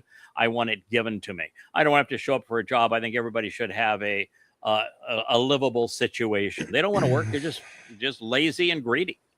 And so China has realized you aren't going to make stuff with people. And they aren't. They're making stuff with machines. And so as Trump goes to China today, the first tour he's going to have is a factory that doesn't have any lights, because the machines don't need lights to operate. And it's just a waste of energy. And his tariffs were never going to bring jobs back to America, because Americans aren't interested in working in a factory job. The only job that is popular among today's Gen Z is being an influencer. That ain't going to happen. And it's just a crying shame that we have so many ignorant people in the media and in social media trying to influence people that have absolutely no concept of economics, free enterprise versus socialism and fascism versus communism, and what drives human invention and productivity. You know, you look at Islam. There are no effective Islamic companies. Muhammad didn't work. He was a bum. The only work that the first Muslims engaged in was armed robbery. Now, if you call that work, then well, I guess they were industrious. Islam was conceived as a criminal enterprise. And so if it wasn't for the black ooze that came up from underneath those sands, and then pirating the development of the extraction, distribution, and refinement of that black ooze, they'd have nothing. You know, you look at a place like Dubai. Every building is built by slaves, non-Muslim slaves, and they are slaves. They're brought into those countries, their passports are taken, and then they're offered a fraction of what they were originally promised. They have no way to live, and they live worse than slaves did during the period where slavery was legal in other countries. It is all slave labor and all a product of the black ooze. And it's repulsive. And so in Marxism, there's no incentive. It's wealth redistribution until there's no wealth left to redistribute. We're all poor and hungry. Yeah. Yes. Yeah, that's the only guarantee, is that rather than being some people who are more successful than others, everyone is poor and hungry. And everyone is controlled. And we don't have a generation today that is capable of processing that. And I would say the last two have been incapable of processing it, which, if it wasn't for gray hairs, of which we, the three of us, all sport here, if it wasn't for the fact that there's still a remnant of older people, God could not prevail. This is really the last shot of prevailing with humankind. And it's going to be few and far between, because there's way too few people who are able to use their neshama and exercise their conscience. What do you think? Do you think I'm being too judgmental, or do you think it makes sense? What, Roger? Roger? Of course it makes. Of course, I don't think you're being too judgmental at all. I think it makes perfect sense. And I've seen the decline in American factory workers. I mean, going back to what you were saying about the war, you get a couple of Army guys together, especially from the latest wars, and they're talking about body counts. Mm-hmm. In the factories, they're talking about how many cars they can produce in a year. Well, they're not having those conversations now in the factories, because they're not there to have it. It's all computerized. You got a couple of guys running the machines, right, making sure they're working. And even on jobs, or I've hired subcontractors to do work for me recently, and they don't have the same work ethic that I saw back 20, 30, 40 years ago. And they'll get the job done usually, but it's, to me, in my experience, it's just not the same. When I started remodeling on this home, what I found is there was only one guy that I found that had an old school work ethic. He happened to be an old school guy. He's our age. He could still swing a hammer with the best of them. He actually figured out a use for hammers, but it was not in making connections. You have to bang things apart sometimes, or bang them together, and he was quite good at doing that. And he was the lead among all of the trades, but he could not hire, and I could not supplement him with people with the right work ethic. And so I finally said, I might as well try to do something good. And I took young boys from the local community who had grown up without a father, without much incentive. And I said, I can teach them the trade, and then I can have them literally live at our house, and I can mentor them what it's like to have a work ethic. And maybe one of the 30 or 40 benefited, and I'm not sure even if that one really benefited. And some of them ended up taking their lives out with drugs or guns, and one actually stole almost $30,000 from me. So it's trying to care, trying to lift up and to help this younger generation. It's fraught with peril. It certainly is. I had two guys that I had hired that I got out of jail because I thought they were wrongly convicted by a dirty cop, and they were wrongly convicted by a dirty cop, and I went against the judge and the whole system, and successfully got them out of jail, only for them to both went right back to the lifestyle they had. Yeah, I think the article proves your point, where China, 1 billion people, right? They have labor for days, and they have labor for days that is cheap labor. And what is China investing in right now? Right? They're not robotics, lightless factories. Yes. Right. You look at BYD versus Tesla. Both are robotic factories, but BYD took a different approach than did Tesla. And I remember Elon Musk, when he was introduced to BYD, he just mocked them and said, they'll never be a threat. Well, now, if it wasn't for the 100% duties that the American government puts on electric vehicles from China, Tesla wouldn't even exist. Wouldn't exist. So open playing field, they wouldn't even exist. And that's because the difference with BYD, it means build your dreams, is that they are 100% vertically integrated. They make all their own batteries. They make their own electronic chips. They make all their own motors, everything. They will actually fabricate the wire for the motors. I mean, they are completely vertically integrated. They have everything that I understand other than the mines for the raw material. So They make their own tires.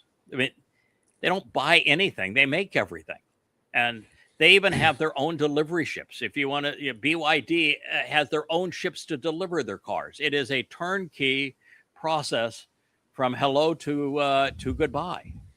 And as a result, they're offering a car that is 2 or 3 times more advanced and better styled for a third of the money. Exactly. You know, there's an analog to that too with China. Back in the, I think it was the 60s, late 50s, early 60s, Rolex decided to retool their factory. And they put all their tooling into storage. And sometime later, China came in and bought up all the Rolex tooling and started making Rolex clones. The early Rolex clones weren't all that good. They were easy to tell the difference. But now, you buy a Rolex Submariner clone, you have to take it to a Rolex dealer and have them take the movement apart to see whether or not it's made in China or not. They're that good. And there are stores in the Middle East, used to be, I don't know, they got blown up by now, but where you could go in, there were fake watch stores. You could buy a fake Rolex or a Panerai or a Longines or whatever it was. That's the one you wore out in public. Your real Rolex or Longines or Panerai were in your safe at home. Yeah. So that's how good the Chinese manufacturing has progressed. Yeah. And that's almost unfair. But it's true. There was a period where we viewed China as they would knock off something that was made here and just make it worse for less. And that's how and then after a while, we realized they were making it the same for less, which is your Rolex story, the same for less. That isn't China anymore. That's a China that may have existed 20 years ago. It is not China today. China is the inventor. They're way ahead of Europe and the United States in inventiveness. They have us outclassed and outnumbered in engineers by 50 to 1. And so today it's China that is on the cutting edge of invention and of design. They're able to build a skyscraper in a month, where in America it would take, it's upwards of a decade. They can build ships, mighty ships, in a week to 10 days, and America can't get it done in 5 years. And even when they launch one, the toilets don't work and the laundry catches fire. They are so far beyond us now in technology and in automation and in sophistication. They're building some of the most beautiful structures, airports and dams and highways and high-speed trains that are so far beyond anything we see in America. It is as if America is going in reverse almost at light speed, and China is moving ahead forward almost in light speed. That is the difference, that we are distancing ourselves in the rear view mirror of China. And it's interesting too that America wants to present China, the military industrial complex wants to present China and Russia as the enemies. And they want to do so because their whole goal is control, and they want control of everyone's raw materials. I mean, for them, the whole game is control. They started the Ukrainian war to control the fact that Russia had this huge reserve of oil, gas, and rare earth elements, and they wanted to control it. So they break apart Russia, and they can do that. The Iran war, exactly the same thing. Those resources they want to control and decide how to divvy up. And China, again, is the same thing. What would happen with China is you have now an enemy that could swallow the U.S. And so they're up against a foe that their rhetoric is still shrill. The enemy is China. We got to have ourselves positioned. I read an article that says we're repositioning more troops in the Taiwan Strait to deter China from taking over Taiwan. Do you think the troops are going to make any difference? Are you that naive? First of all, do you think that U.S. has them to spare? And you think, second of all, they're putting them in the Taiwan Straits? What, are you out of your ever-loving mind? Well, war has changed. War has changed in the last couple of years for Ukraine. The drones now control the battlefield just about everywhere. Correct. Drones and missiles. America says we have controls over the skies with our aircraft. Big whoop. You know, Yeah. they You can have from 400 feet aircraft up. is You can worthless. Ships at sea are really worthless. They're a projection of a liability.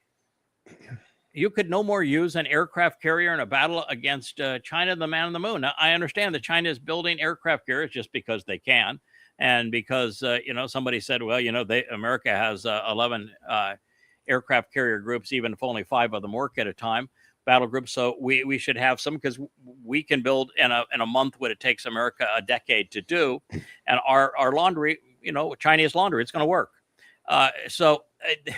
They do, but it's only because it's a hobby. I mean, they build 300 ships a year. Why not make an aircraft carrier to one of those ships? It's a rounding error for them. What is 1 or 2 of 300? In America, only builds warships and can't make them work. But the fact is that the Chinese and the Russians and now the Iranians have all proven that that's yesterday's war. And now it's drones and it's missiles and it's interceptors, and this rest of the stuff, it just doesn't matter. It's all a rounding error. You're approaching with floating coffins and body counts, and Trump says, well, there's 300 ships at the bottom of the sea, but they still have 10,000 fast boats. Well, we destroyed their air force. They didn't have an air force because they didn't want an air force. What they have is missiles, and they're all in hardened silos. And no, you didn't destroy them. And, we have the capacity with our special forces. We could take Crag Island. Yeah. And then they're going to eat drones for lunch. Mm-hmm. Israel sends their troops now back into Lebanon, and they're getting mowed down by drones. They drive their tanks on straight lines on predictable roads, and those roads are undermined by IUDs. Yeah.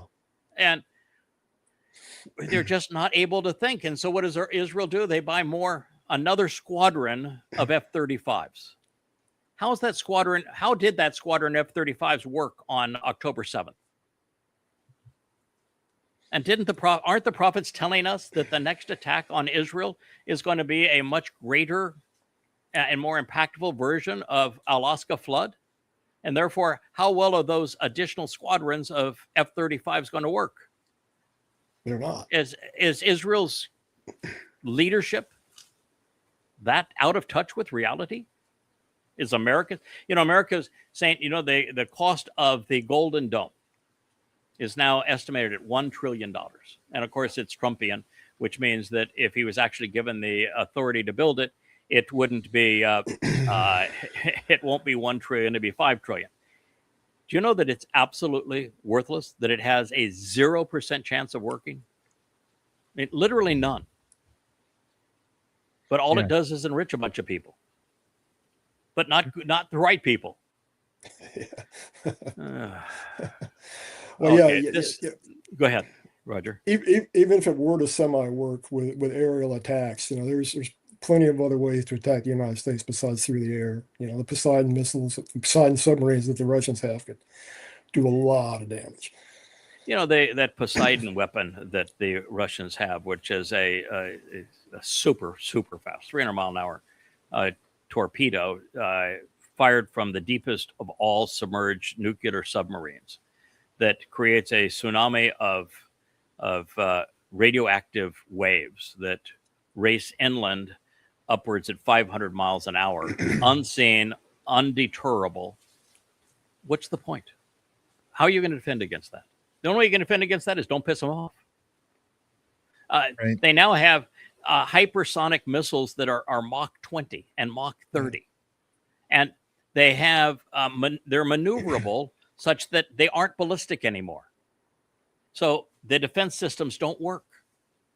And they're all designed to deflect the identification-seeking interceptors, so that the interceptor has 20 targets, doesn't have a clue which one is real, and you can't send up 20 interceptors for every missile. And even if you did, what are you going to get? Because the intercept, if it's not ballistic and it's not coming in on a straight flight plan, the interceptor has a 1 in 10 chance of knocking it out. And now you've got 20 targets, and of the 2019 are chaff. I mean, it's you don't even have to attack the United States to take the United States out. You take away our air conditioning and our Wi-Fi, and we stop being to anybody. Honestly, we'll kill ourselves in bar fights. So it's when I see Americans like Tucker Carlson, and he will have his beef on Trump for the Iranian war, and his beef on Trump with the Iranian war is he thinks he was controlled by Netanyahu, which I think is a bunch of malarkey. I think that Trump controls Netanyahu, not the other way around. But his big beef is rising gas prices. You can't be America first and have rising gas prices. That's your best argument against obliterating hundreds of thousands of people, of starting a war that's going to bankrupt the world, of doing something as stupid as the Iranian war and lying about it every single day. I won.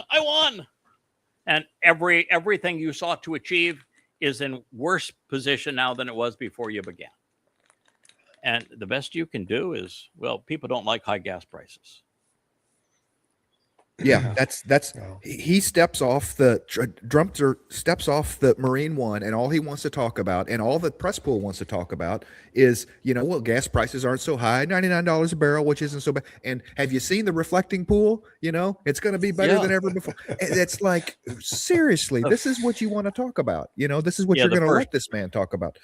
The first 5 soldiers die in attacks against American bases that were largely abandoned among the Sunni Muslims, and he wanted to talk about how beautiful the curtains were and are going to be in the new ballroom.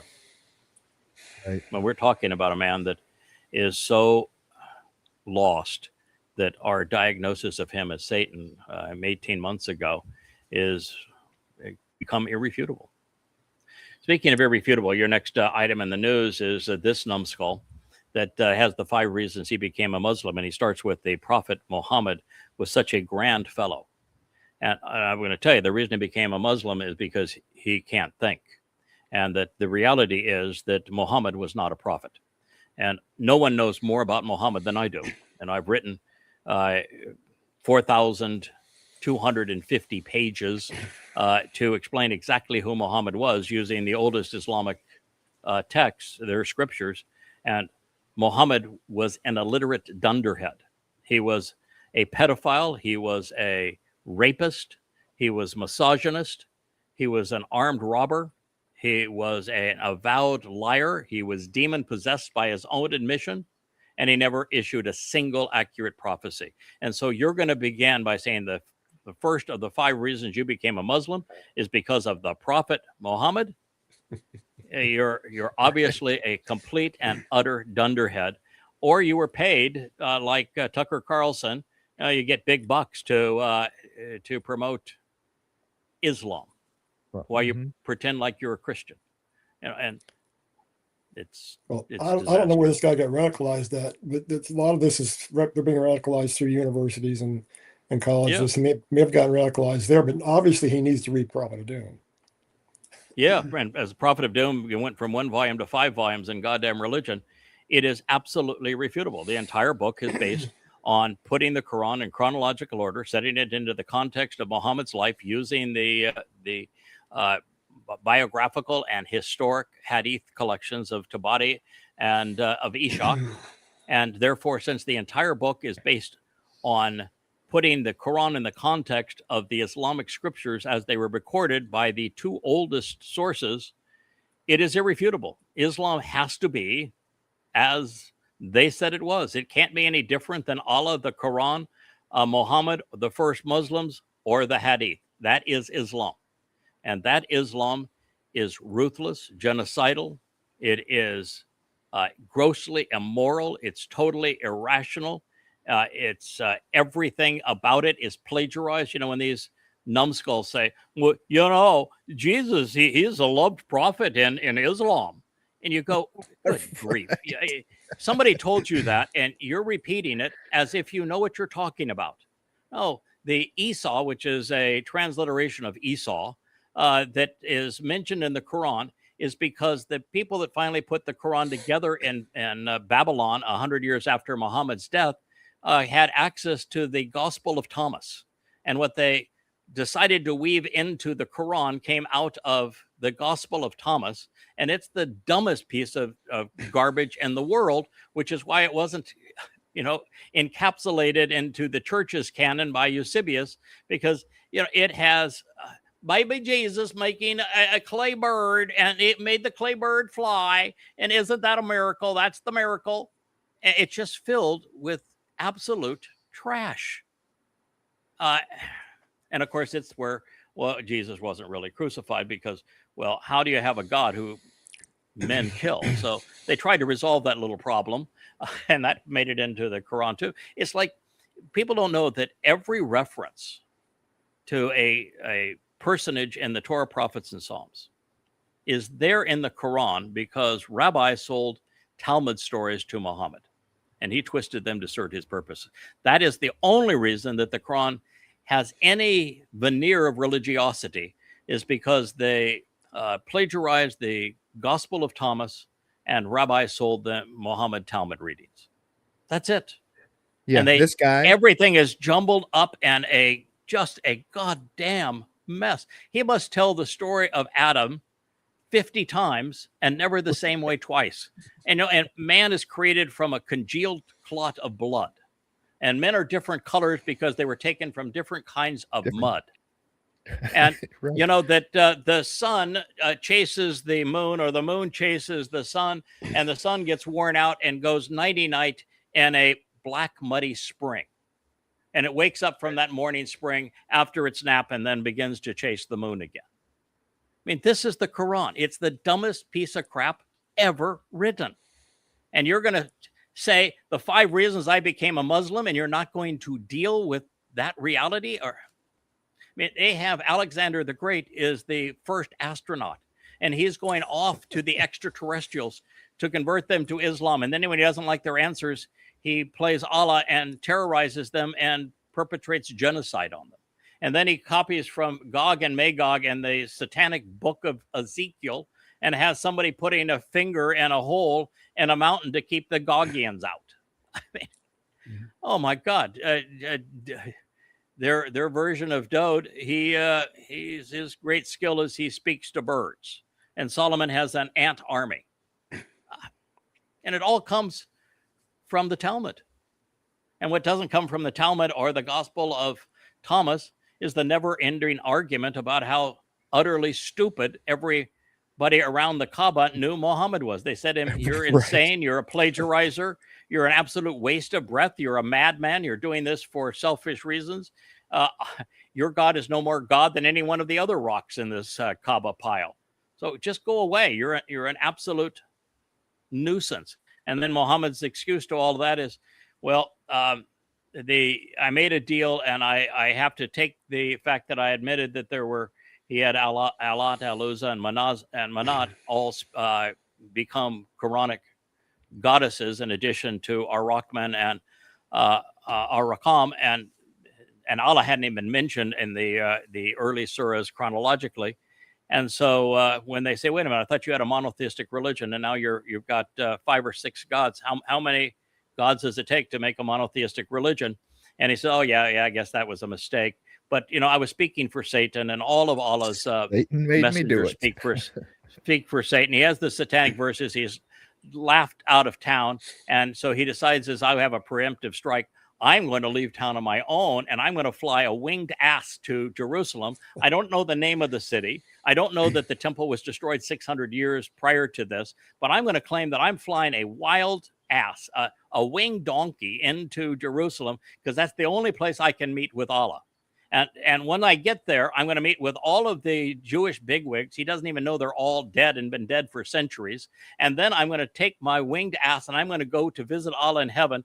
And I can't get there unless I go through hell en route. And when I get to hell, he says that what I see is that it's filled with women, and all the women are hanging by meat hooks from their breasts. And he says, I asked the guardian why they were there, and said, because they weren't sufficiently grateful to their husbands. I mean, this is the nincompoop that you have signed on with. the man who treats women as if they were deserving to be hung from their breast by meat hooks. And you want to promote this, you scum, you utter, deceitful, maniacal, revolting scum. I hope you choke on those words. I hope to find you in 7 years, and I'll make certain that you do choke on those words. You please look me up. Right. So what do you really think about Islam? This guy, he doesn't quote the Quran once in my 5 reasons. He won't. Okay. Anything that he talks about scientifically, it comes from the Talmud. Okay. This idea that his first thing is Muhammad was such a great guy, was such a truthful guy, and all the people said that, when it's literally the exact opposite. We know it's the most common argument in the Quran. 500 repetitions is that Muhammad, you are dishonest, you're lying, you're making all of this up, you're a plagiarizer, and by the way, you're demon possessed.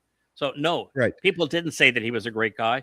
The Quran itself says that he was slime. Right. The only redeeming quality to this guy's video is the only redeeming quality is that it may make bad Muslims. So the difference between a good Muslim, according to Allah, is a Muslim that is killing for him. So all good Muslims are genocidal. And so you can be a bad Muslim if you're not a jihadist. And maybe there'll be people that will listen to him that are Muslims, and it will cause them to be rotten Muslims and be less genocidal. But what a waste of a soul. Yeah. You know what Allah says about a peaceful Muslim, don't you? You know what Allah says about a peaceful Muslim, is that you're supposed to kill them so he can torture them in hell. Yeah. So there is no moderate Islam. It's kind of interesting to me, if you were born into Islam parents, Islam country, that's one thing. But to be a Western and then go towards that, to me, it's just, it doesn't make a whole lot of sense. The guy's obviously being influenced by somebody. But why would you want to even go down that road after reading? If you just read the first 3 or 4 lines of the Quran, any reasonable person would throw it away. And the fact is that because of AI and the like, the actual likelihood of somebody making a conscious decision to become a Muslim is so rare. Islam is propagated in 2 ways, either by threat of death, and that was the primary way of propagating Islam. And if you are a Muslim, it's also the threat of death, because if you are a Muslim and you renounce Islam, your own family has to kill you. So this is how Islam is propagated. It's exceedingly rare for someone to actually choose it. And if somebody actually chooses it, it's because there's something seriously deficient. It's a bribe in their soul and in their brain. And otherwise it's not possible. But today, when you're seeing something online, it's so much of it is fake. I was told today by Richard, he was talking about this banner that goes across some of the things that Leia's producing with her songs, where we use AI to create much of what you see. And Facebook and Meta wants to put this big banner on it, warning, AI generated. And yet today, when I was going through Facebook to post some of the images and things here for us to talk about, 90% of what was there was promoting Islam, was promoting MAGA, was promoting Twistianity, and was using AI to create a false reality. It was 90%. I spend most of my time when I'm on Facebook, and I don't ever go to my personal page, the Craig Wynn page. I haven't been to that page in 3 months. I'm in an X in 3 months. But I do this one page that it's kind of hidden, and I use it because it feeds our website. It keeps everybody on the website in the news, and they can comment on these things. And I spend about a third to half my time blocking things, because I don't want to constantly be irritated with all of this Islamic rubbish. And yet it's everywhere. And the patriotic rubbish and the keyboard jihadists. Oh, God. And the Christian trash. It's just stop it. Why are you giving me this trash, Facebook? None of this is true. They're so concerned that if you say something bad about Islam, even though it's the truth and it's seriously needed, you'll be banned. But you can promote the death cult and Facebook will applaud you.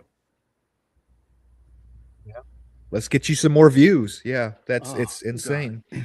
I am so glad that we're out of the views game. We're not trying to develop a following. I've never been so relieved and being able to leave all that behind. I'm glad, it's like so many things. I'm glad for the experience. I learned from it. Mm-hmm. I'll never go back there. There is nothing in this world that would ever give me the incentive to go back to X or Facebook. They have literally destroyed them. The more they integrate AI into it, the worse it becomes. And it's not all AI's fault. It's those who programmed it. Sure. The young generation without morality, without judgment. And they programmed it with their own biases, and it's become this hideously confusing mess that is grossly anti-Semitic and irrational. And it's all designed to capture your constant attention through likes and through followers, and you have the body counts, just like the fighting the war in the past. You have the body counts. Oh, I have X number of new followers. And they do it all for followers. And what people don't even know is the majority of people you're interacting with are not people at all. They're bot farms. Why argue with them? It's this banks of telephones run by an AI algorithm, paid for by somebody who has an agenda. And that's who you're interacting with. Why would you do that? This is just interesting. This is... foreign minister of Iran, and you listen to what they have to say. And I just never thought we'd come to a time like this. I'm probably the foremost expert in the world on Islam. And I know that it is a religion where the Quran actually orders Muslims to be dishonest. And the Quran says in the 9th surah that any treaty between a Muslim and a non-Muslim is not binding on the Muslim. So it's a waste of time to negotiate a deal with an Islamic entity because their religion orders them not to honor it. And they're duty bound to impose their God and their religion on everyone. And they will never acquiesce to borders or anything until they have imposed Islam on the entire world. And their means to do it, according to the Quran, is weapons. Fight to the death.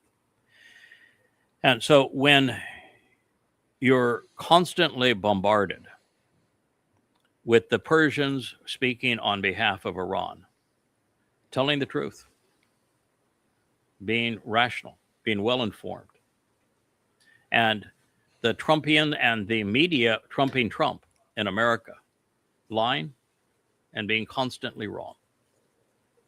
It's devastating. What kind of a world have we entered when America and its leadership and its media are constantly wrong? And the social media is even worse. And an Islamic government is the example of virtue. Hard to process. It's like the Islamic world thinks the entire earth belongs to them, and everybody else is just trespassing. Correct. It needs to be either converted or be eliminated. Mm-hmm. Yeah, they've taken a false god, and they've been fooled into believing that false god wants them to conquer the world. That stealing is lawful and good, rape is just fine. They have it. They're worthless human beings. They're non-Muslims. They have no value. Kill them, rape them, plunder them, steal their land. These are all of the good things. And if you do these good things, if you impose apartheid and genocide, that you'll be rewarded with multiple virgins in heaven. It's the dumbest of the dumb religions, and it's wreaked havoc with the world for 14 centuries. It has literally no value, and is exceedingly deadly and destructive.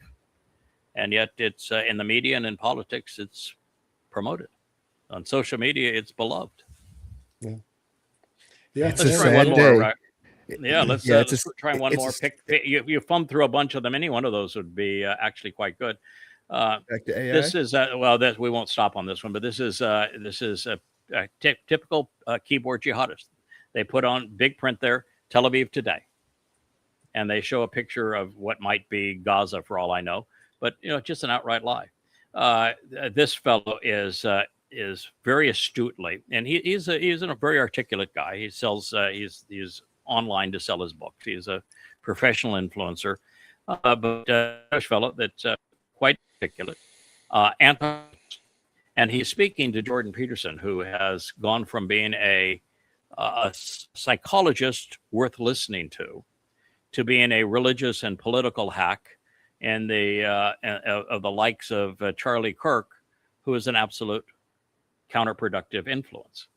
And he's telling them that no matter how much evidence that I bring against a person's religion, how convincing the logic is that I use to prove that the religion and everything about it is false, not only will I have no effect on changing the beliefs of that religious person with evidence and reason, they will turn on me, and it will actually reinforce their faith to be confronted with proof that their faith is untrue.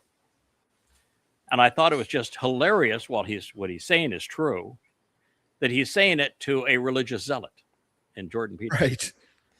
Right. Get behind me, Satan. You're just testing my faith. Yes. It just sounds like to me he'd have made a good inquisitor during the Dark Ages. Yeah.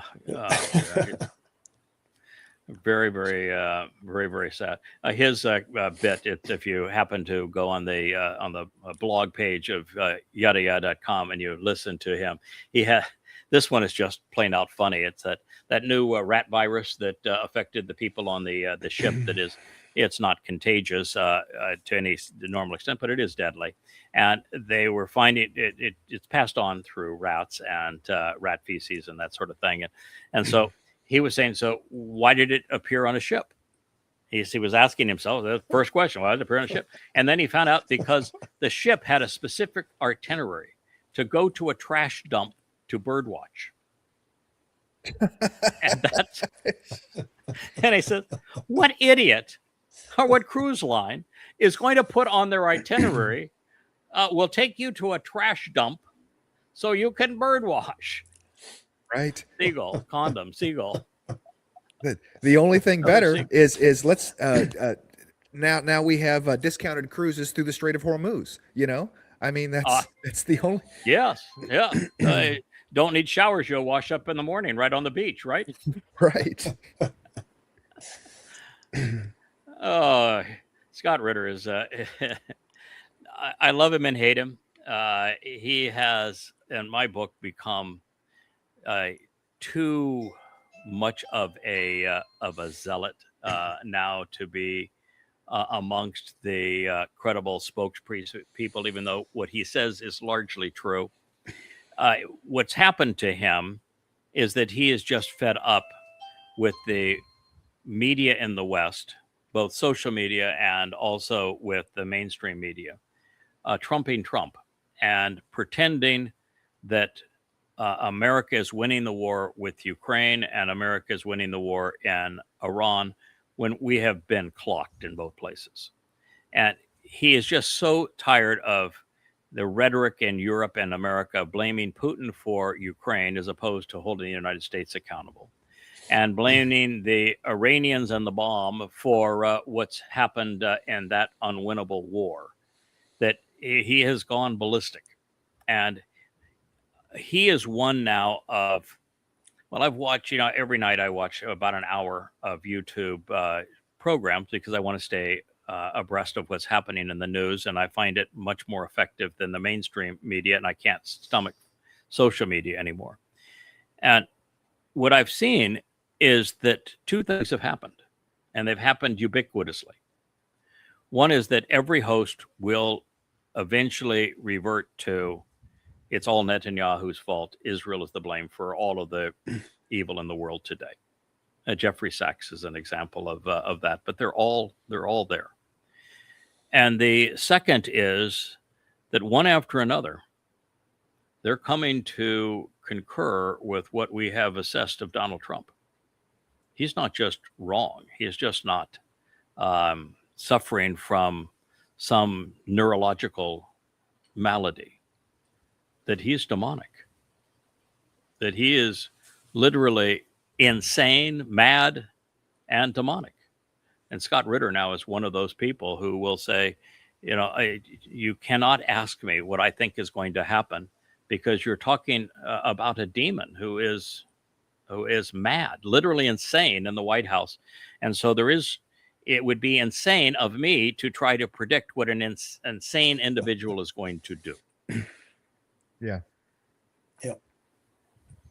I think it's interesting, the ebb and flow of this YouTube popularity, where folks start doing their thing and they're honest, they're open, they're doing their thing, right? Like Scott Ritter, okay, being brilliant in their niche, and they get some success, and then all of a sudden it becomes like the business model. How do I continue to grow?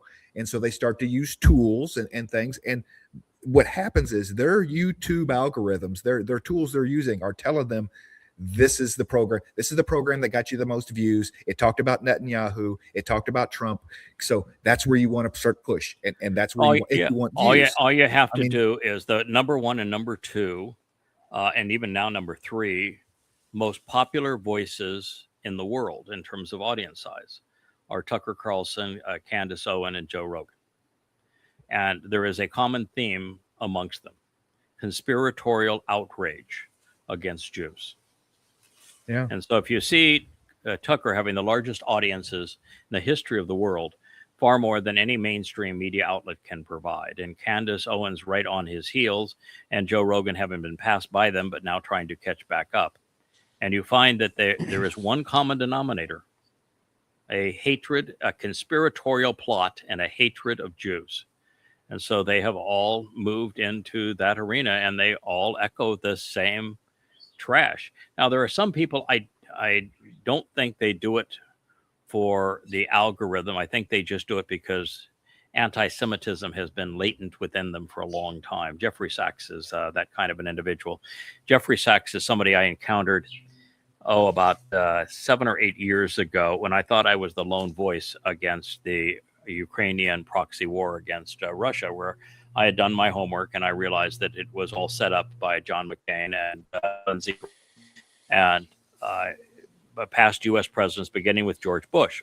And I knew many of these characters personally, so I had a vested interest in finding the truth here, and was able to systematically prove that it was America that started the Ukrainian war as a proxy war to control Russia.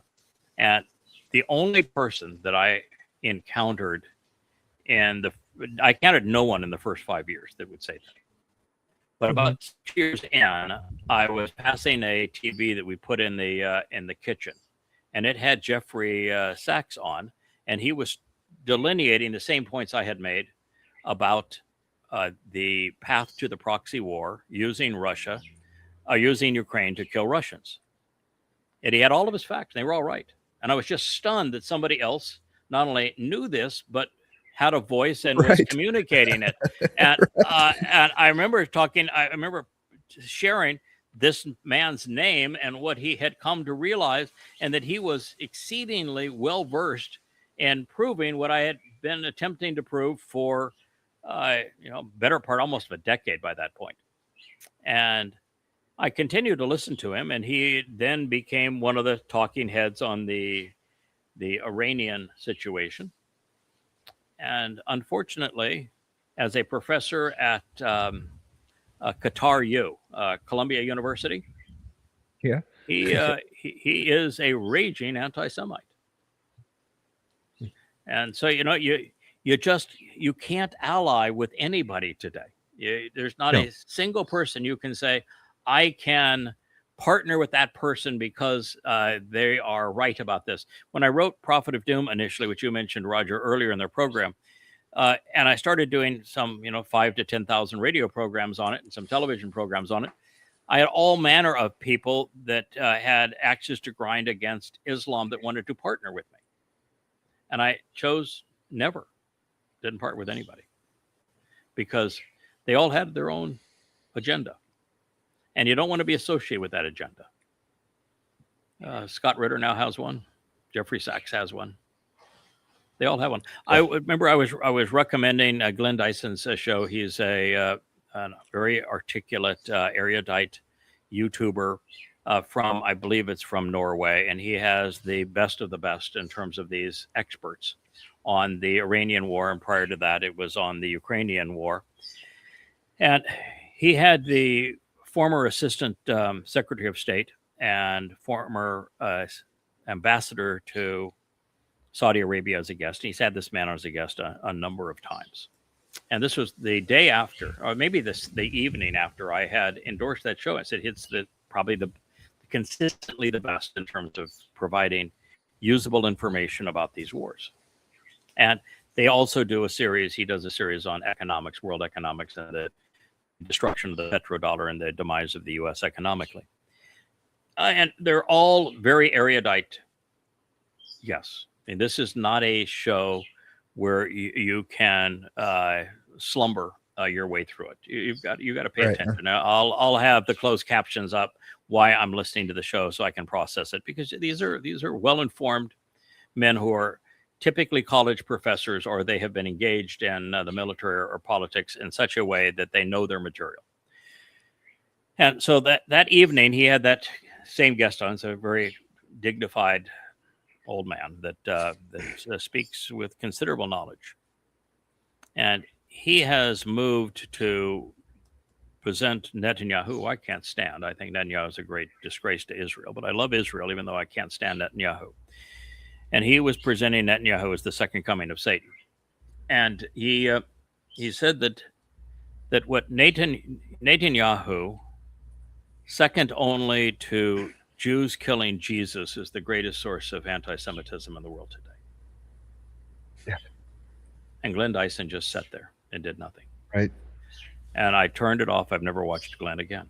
And I probably never will. Well, when you're going to... Yeah, go ahead. Early on, when we started in social media, we cannot by nature be Kodesh and partner with people that are not also Torah observant. We just can't, because like you said, their agenda foresees different than ours. Everything other than that one thing that, we love Israel. We love Israel more than they do. We want you Jews to become Yahud. Okay. Again. And so we want you to go from the Talmud to the Torah again. Yes. Again. We want you to go from Hashem to Yahweh. Yeah. Yes. Shub or no shub for you. It's a new song. It's just been Leah's just published Shub or no shub for you.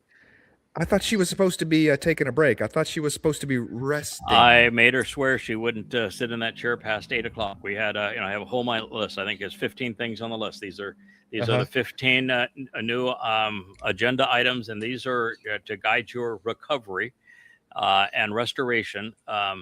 You don't sit in that chair, and you don't talk to anybody on the phone or chat or anything after 8 o'clock. After 8 o'clock, it's over for you.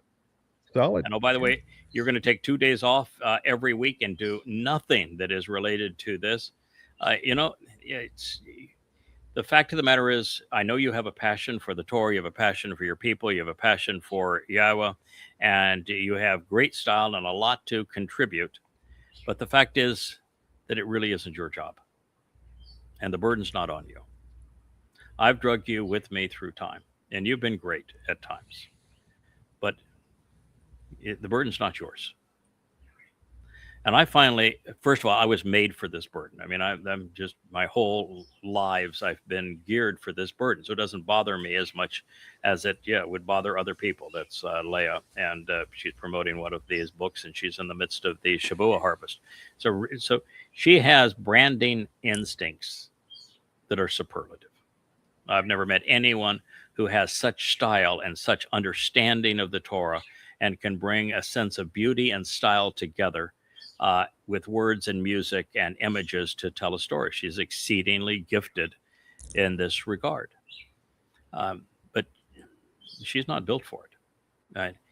to speak for Yahweh means you're going to be hated by most people. And I'm going to tell you, most people can't handle that degree of hate. It's yeah, and she was particularly that Mother Goddess cult. I mean, they just absolutely went stark raving mad against her, and every member of that cult did. And that is a really tough thing for most people to handle. You have to get to the point where being slandered means nothing to you, where you say, "I don't care. You're an ignoramus. You don't know what you're talking about. I'm not even bothered to respond to you." And she's cares too much to do that, so she can't deflect it. And she's like most people in that regard. She cannot reflect it. And I would say that if you were to take 99% of even our Torah family, if they were the ones who were isolated and they were the target, they couldn't take it either. You really have to go through a lot before you're in a position where you can take this. And not only was I geared for it, and I've had enough experiences in life and know what it's like to deflect. I finally reached a point of something that I began talking about yesterday that I think is the thing that made this all possible. I finally surrendered my free will. I said, I appreciate being able to have it, to make a choice, but I don't want it anymore. There's a lot that needs to be done. You're smarter than I am. Let's just get it done. I'll follow the instructions. We'll see it through. But one of the things that struck me is when everybody was having a discussion on how the proceeding is going to go for the Shavua harvest. And, somebody said, well, you have influence with God. Okay, so we talk. Do you think God is in a position where he's going to value my input over what he knows to be right? And do you think that I would risk the future of humanity by trying to convince God that my idea was better than his idea? Right. I mean, when they're saying, and people are starting to argue one side or another about this, and I said, wait, first of all, it's not my decision. I can tell you what my thinking is one way or another, but not only is it not my decision, and I have no influence on this, and I don't want to have any influence on it, I'm just going to go with the flow. I'm ready for either. I think it's important that we talk about what could happen and what the result would be and the benefits each way, so that you're prepared and can capitalize on the opportunity. But don't look at me like I'm going to make a choice here, or that you're trying to change my mind to get a choice that fits better with your sensibilities. Yes. No, yes, it's absolutely. not my decision. I don't want it to be my decision. And I finally decided I don't want to make decisions anymore. I now see what the script is. I'm going to follow the script. Let the chicken farmer open the show. I like where this script is going.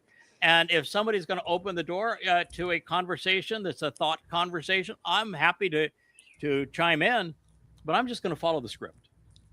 Well, and I had this conversation with myself. Go ahead. I had this conversation with myself recently, and I finally convinced myself just to relax and let it happen. Yes. And I'm not sitting back. I'm to date 5:30. I was in the chair going at it, and last night I left the chair at 7:30. I know that's a little more than a half day, but that's I've never been more devoted to engaging and making things happen. And what I'm sure you've seen, Roger, that I'm encouraging members of the Covenant family to join together with groups and produce the Thinking Torah, Loving Torah, Covenant Family, and Yada Yada Book Club series. And I don't want to egg into it. I've shown you, what kind of camera I would get if I were you, what kind of ear set I would get if I were you, and how you go about it. But it's not my job to put a firecracker up your behind. No, I'm not talking about not doing anything. I'm just talking about not worrying about it. Oh, good. Yeah, we're in a total agreement. Yeah, they're worrying about just don't. Just do your thing and do your thing. Make a contribution. and prepare for every eventuality that is consistent with Torah. Make your contribution as if you have no tomorrows, and yet have the resolve and the fortitude to stick it out for 1,000 years of tomorrow. And if you can do both, then you're where you need to be. If you're in the moment trying to capitalize on all that you can accomplish with an eye to what is going to happen 1,000 years from now, then you're in the right place. That is, that's outside the box, and yet being disciplined in your path. Well, I've been following you since 2015, and in my eye, you're the same or more than you were then. I mean, you have not diminished. You've actually increased your output, and it's just been a wonderful experience to watch this. And I've run across a lot of tough hombres in my life, and you're one tough hombre. I got to tell you, it is true. It is true. When you go from 60 years old and bodies start to fall apart, minds start to deteriorate, and you just can't shoulder the same burden you once could. And I'm working harder now and am more productive now in the last 10 years, and even past 70, as we both are now, far more productive than in the earlier years. But to do that, you've got to be tough. And Shazak is what God loves. He just loves Shazak. Tough, firm, resilient, steadfast. There you are, Shazak. And, we all have our preferences, but I like manly men. I do. I like being around bright and beautiful women and manly men. If I'm going to have a friendship with a man, I want him to also be tough. I don't want him to be all girly, super emotional, super needy. I like having relationships and engage with men that are tough, resilient, have lots of experiences, have overcome many. I like it when you tell me you were there in your pickup truck and you had nothing else and had to find a place behind a motel to get a night's sleep, because I know where you are now. And that's the kind of guy that you can trust. That's somebody who has fallen and gotten back up. And those are the only people that are worthwhile. That's how you develop character. That's what makes you interesting. That's why you're so articulate today. You've been through it. So I like tough hombres. I think that's what Kevin was looking at too. I want you to tell the story about how you ended up, in a hard hat, hundreds of feet beneath the surface of the sea, doing welding on all parts of the world, because that's that kind of work is the kind of thing that a tough, disciplined person is going to do. Yeah, it takes a certain mindset to be able to do that. Not everybody can do it. Yes, and it's discipline. You have to. There is a procedure. I don't care how tough you are. You don't follow the rules of deep diving, well, you're not going to live through that one dive. It can be hazardous, and it's interesting. Yeah, I remember one time that I decided to say, I'm pretty resilient. I can, and I don't do deep diving, but I do a lot of scuba diving. I used to do a lot of scuba diving, and I've always been good at breath control. I can control everything about my nature. I can go to a doctor and I can pretend to be dead. I can take my pulse down to nothing, and I can, I've just had good control. And so, I can go down in one tank and I can be down an hour and a half where everybody else is up in 25 minutes. And so I was diving, and I don't like to dive too deep because everything interesting is in shallow waters where there is light. And so I like to swim with the fish. So my view is everything you want to see is in 50 feet or less of water, maybe 60 feet. And there's no reason to go down past 100 feet really on any dive. So I went out and had several really lovely dives in one morning. And I'm a pilot, so I had my own airplane there, and it was time to go to the next spot. And my airplane's pressurized, so I didn't think it'd be any big deal. Well, I got the bends because I didn't follow the rules. And I want to tell you, that is really painful. When you start having bubbles start breaking in your blood vessels, man, that does get your attention. It wasn't nearly as bad as when I got malaria. When you get malaria and your cells all throughout your body are exploding, that's a pain. It's an unimaginable pain. And I've experienced that kind of pain too. But yeah, I know what happens if you don't follow the rules and you're scuba diving, and Well, you'll yeah, go down much deeper. I had a really good friend of mine get killed because of an arterial gas embolism. Mhm. And it's over at that point. My closest I came was I surfaced unconscious one time. I mean, they dragged me up on deck, and some epoxy paint fumes had gotten in the compressor intake. Right. And And I don't care just, how many push-ups boom. that guy could do if he could run up 10 mountains and back. You don't follow the rules. You don't know what the rules are, and you don't think your way through it, and you're not disciplined, you're dead. Yeah. It's the thing why I just don't like it when people are in these box conspiratorial cults, and they think that their opinions and their echo chamber matters, because they're not thinking it through, Right. and they don't have a disciplined, rational, full approach. And unless you can do that, what you have to say is often deadly. What you do is often deadly. Exactly. Yeah, discipline Exactly is as important as strength. You have to have both. David versus Goliath. Goliath was stronger. He just wasn't more disciplined. Mhm. David attacked him with his words, got him off kilter with his words. One stone gone. Mhm. Discipline. Yeah. Yeah. Sometimes that's the answer. Well, my friend, it's been great. You're my just a favorite to have here as part of the vlog on the vlog.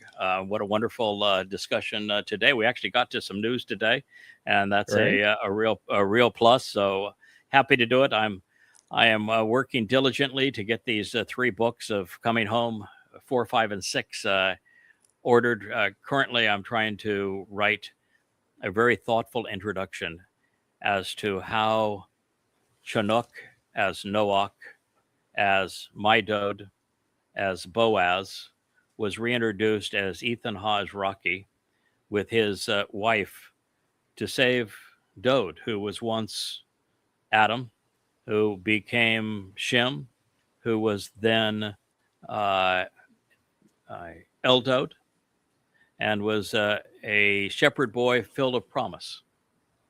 And how we had to, as Boaz and Ruth, deliver the kinsman redeemer from himself before we could deliver him to redeem the world. And to try to wrap your head around that in a way that you can convey it meaningfully is it's a good thought discipline, because you know that you've come up with an understanding that no one in human history has ever perceived, and that no one is going to accept naturally. And yet you realize it's the only way that God actually could progress with his story without interfering with free will and keep his people and his plan apace. And so you realize you have this great treasure. You need to share it, but you don't want to share it in such a way that you blow people's minds. Right. Yeah. It's what facet do you present first, and what lighting do you do on it so that it puts it in its best light? Absolutely. Because it's what angle of attack, Right. And it requires showing how desperate this is, requires you presenting what Dode did wrong. And when you list the 10 things that Dode did wrong, they were really bad. And you realize how far he had fallen. And these people that say, he in the 51st Psalm that he apologized and God forgave him. No, he didn't apologize, and God did not forgive him, because why don't you read his after the Epsilon? Epsilon comes long after Bathsheba. Not long after, but it's after. So the Absalom revolt comes after Bathsheba. He failed that miserably, ran away, and then cried for the perpetrator. And he was a crappy father, which is why Absalom was killing Amnon, his eldest son, for raping his daughter. And Dode didn't do anything to try to be a proper Torah dad in any of this. And so God is so upset with Dode. I mean, they haven't talked for 20 years. Not had a single direct conversation. They didn't. It is since the episode pulling the Ark of the Covenant into Jerusalem, where Yahweh struck the man that interfered, and Dode had a conniption fit over it. They hadn't talked since that date. And so when this happens with the Absalom revolt, and God states, I'm infuriated with them. I'm revolted. I'm just disgusted with Dode. And he has to send Gad in because Nathan gave up. Nathan said, I'm tired of delivering this message. It's not doing any good. He wouldn't listen to Joab. That wasn't doing any good. So he sent Gad in to deliver the message. And what God said is, what you're doing, you're so full of hubris. What you're doing is you're having a census of armed men because you want to be independent. You think you can save Israel on your own because, well, you and I aren't talking anymore. So for that hubris, I'm going to give you 3 means of accountability. And that was really their and it was an indirect talk, but that was the last of it. And at that point is when Boaz, now as Ethan Hajraki, says, okay, coach, it's time to deploy, man. This gets any worse, we're not going to be able to fix it. But God gave him 3 options. And one of the options was appropriate. He didn't choose it. He couldn't handle being inconvenienced. He was so full of himself. He chose something that was plagued his people. And it was crushing. And so that happened afterwards. So if anyone wants to believe that 51st Psalm was an apology and accepted forgiveness, you'd be dead ass wrong. Yeah. No, it's not. And yesterday I also proved that the Ethan of Zeraki that is mentioned in Chronicles ain't the one that is sent here, not by hundreds of years, and in one case not by over 1,000 years. So God gave up. Literally, he was stymied. There was nothing he could do with his son. And if you can't get his son's attention and get that relationship back mended, there is no hope for humanity because he's the lone person that can fulfill Passover, Matzah, and Bikurim. And that's why I think you talk about being a tough cookie, Roger, to serve, first of all, to go into a king who's full of himself and is, willing to order other men's deaths and is lashing out at God. And to look him in the eye and say, let me tell you who I am and who you are. And you better damn well shut up and listen because this is your last chance. And humanity is depending on it. You're either going to go down as the greatest hero in the history of humanity or the greatest villain. And it's all going to come down to your response to what I have to say. So sit down and shut up. And that's the approach that had to occur in that situation. But one of the things I had to tell him is that you accept who you are. And there's a form of execution that's so painful. They're going to come up with a word called excruciating based upon that form of crucifixion. And it's going to happen to you. And you, sir, are going to go to hell. And you're going to be slathered with the guilt of every covenant member in hell. That's what you're signing up for. And I'm here to tell you I'm going to be there with you. Now, can you man up? Are you tough enough to accept who you are? And oh, by the way, I'm going to come back after all of that. And I'm going to take the blows for reintroducing you to the world, which means I have to obliterate the 3 most popular religions of the age. And then for you to come back and actually have a kingdom, I'm going to have to be bludgeoned to death again. I have skin in the game, pal. Are you going to listen or not? I'm not coming to you as a man of just words. I've talked the talk, sure, but I've walked the walk. I'm much tougher than you are. But my job is to toughen you up. Are you going to listen? That's how that conversation had to go. Imagine. Yeah, and if it failed, it was over. That was a monumental moment. Whew, man, yeah, a monumental moment. That linchpin. And I set him down at that point and I said, You got nothing else to do. I'm over the next 10 days going to write 30 word pictures. We're going to call them mashal. The word will call them proverbs. I'm going to write them over the next 10 days, all of them. They're instructions for you to how to be the firstborn son, how to listen to your father who happens to be God, how to start respecting women, appreciate this family. I'm going to write them right before you. You're going to see what it's involved to write inspired books. And then, after I've set this example, you're going to start writing the Mizmor, which the world will call Psalms. But I'm going to teach you how to write, because that's going to be the next 10 years of your life. That's how it went down. And it worked. But for it to work, Ruth and Boaz had to come back. He was not let off of the training wheels in the next life. It was not, okay, you're a kid, here's a good start. You're in, you're going to be completely disoriented. This is the city that you named after yourself. This is the nation that you were king. This is the place where God says, I'm bringing you back to be king of forevermore. And now there's people who are beastly. They're called Romans, and they're in charge of it. And they're going to denounce you and going to whip you to shreds and then going to nail you to a torture stake. And your body is going to die, fulfilling Passover. And they're going to mock you, and they're going to create a false god that they're going to conceive to steal everything you've achieved. And oh, by the way, that's not the worst of it. Your soul is going to carry everyone's guilt into Sheol, into hell.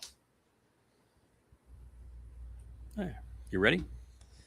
Sounds fun, doesn't it? Now, do you think that the same boy that tripped over Bathsheba, that sent his gang in to get a cup of water from Bethlehem because he longed for the taste of it? You think that guy that ordered a woman who he just raped to die because she got pregnant and he couldn't handle the responsibility? You think that's the guy that's going to say, "Sure, I'll do that"? Yeah. No. Dode, parentless, became Israel, and he was the one who stood up. And in the end, he stood up taller than anyone else. But it didn't happen by chance. Well, this is why it resonates with me so clearly and so deeply. You see a man that's flawed. Every way a man can be flawed, he's flawed. All of them, yeah. And yet here we are. With the Mashal, with the Mizmor. Yeah. And we have a path. The path is narrow. There's a remnant, and there's a reason why there's a remnant. Yeah. And it's this resonates, and it's I'm tearing up thinking about it. Yeah, and it's like your life. You had lots of places in your life where things look pretty ragged, where you wouldn't want where you were to be on the front page of a newspaper, would you? No. And look what you became. Now, as you look back in your life and you told us the story, it was obvious that the heartache that made you what you are today is not a burden to you. No, it's not. It's the very fire in which your character was forged. Well, I do the same thing. I look at, okay, there's lots of things in my life that I wouldn't want on the front page of a newspaper, and yet they were put there. You know, I've had that experience. And the fact is, I don't look at any of them as being a burden. I wouldn't go back and redo any of them any differently now, because collectively they made me who I am. That's the furnace that I was forged in. And so just like with the Dode, his mistakes gave him the strength and the courage and the fortitude, the character to finish the job. And it's the same thing for each of us. That's the lesson that God is teaching through him and should be teaching through us. So on that note, I think it's a good place for us to end. Roger, always love to have you. Kevin, great job. I'm glad you served your penance in the beginning of this for putting me in the hot seat in our last two programs. Actually, as I've told everybody, I happen to agree with your conclusion. I think your reasoning is astute. I think that if it plays out that way, it would be actually in everybody's best interest. But I'm not going to agree that that's the way it's going to play out because it's not my decision. And to me, it's either way it happens, I see a benefit. So, but nonetheless, it opened up quite the avenue for communication. I guess specifically for you, because you've been hammered with phone calls and emails and everything from people saying, "What did you? How are we going to do it? Are you sure?" And I don't think we want this. Let's talk him out of it. And of course, talking me out of it, what a waste of time. Wasn't talked into it. And what I think of it, only thing that matters about what I think of it is it becomes a teaching moment to help explain how we all ought to be contributors. And I wanted to share that if everybody was not on their own, we're still a covenant family, but over the next year, if everybody within this family engaged, like in those vlogs that I mentioned, the 4 different kinds of vlogs, or in other ways, to make a contribution, and the world was better off for it, and Yahweh saw a higher quality harvest, and at the end of that year, you can walk before Yahweh or don't and say, "We did good, didn't we? We did good." I'm glad you gave us the opportunity, and I'm glad we came through. And, the next 1,000 years and the billion years after that is all going to be just a little bit sweeter, knowing that you gave us the chance to come through, to prove our character, to prove that we could listen and do. And I had the resolve to see it through, and you were right in trusting us. I just think that'll make eternity sweeter for everybody. And so why would you want to deprive the best and most mature of the covenant family of that satisfaction for all eternity? That's why what you said resonated with me. It just appeals to me as a father to say that, God, if I were God, that's what I would want. It's exactly what I'd want for my kids. So that's why when you made that statement, it resonated. I saw the beauty of it. And, if there's stress along the way, that's good. That's the point. Muscles have to be stretched and torn a little for them to grow, don't they? Yes, they do. Yes, they do. Yes, they do. And we learn through these kinds of experiences. We grow as a result of them. And so I just thought it was brilliant.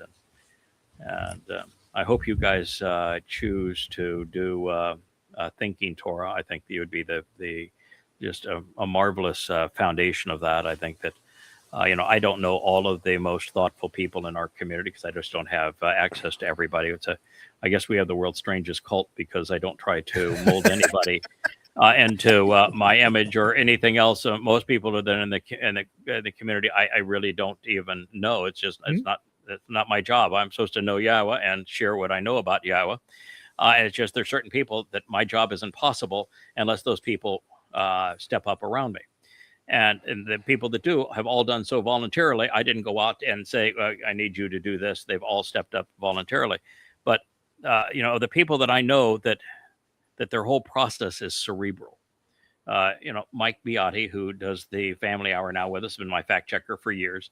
You can just see the way that he processes information.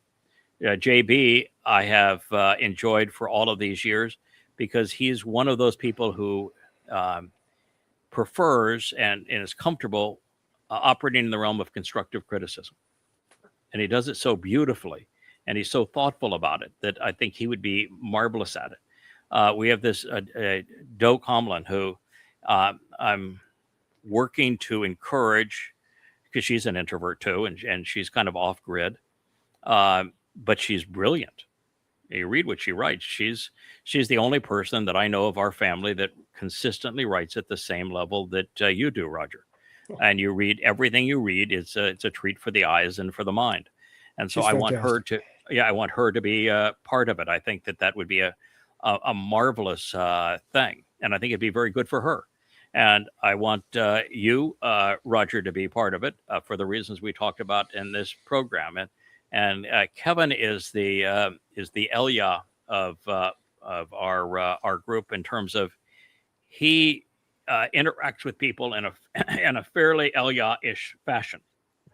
You read something and say, I don't think that you actually meant what you said. Surely you didn't mean what you said. Boom, boom, boom. Yeah, you're going to be on your game if you're going to spar with Kevin. But I think that kind of edge makes the whole process so interesting. So there are people that I think are just perfectly suited for this. A really, really thoughtful person that knows his Hebrew and his Torah very well and has an outstanding vocabulary and is not a wallflower would be Dr. Jeff.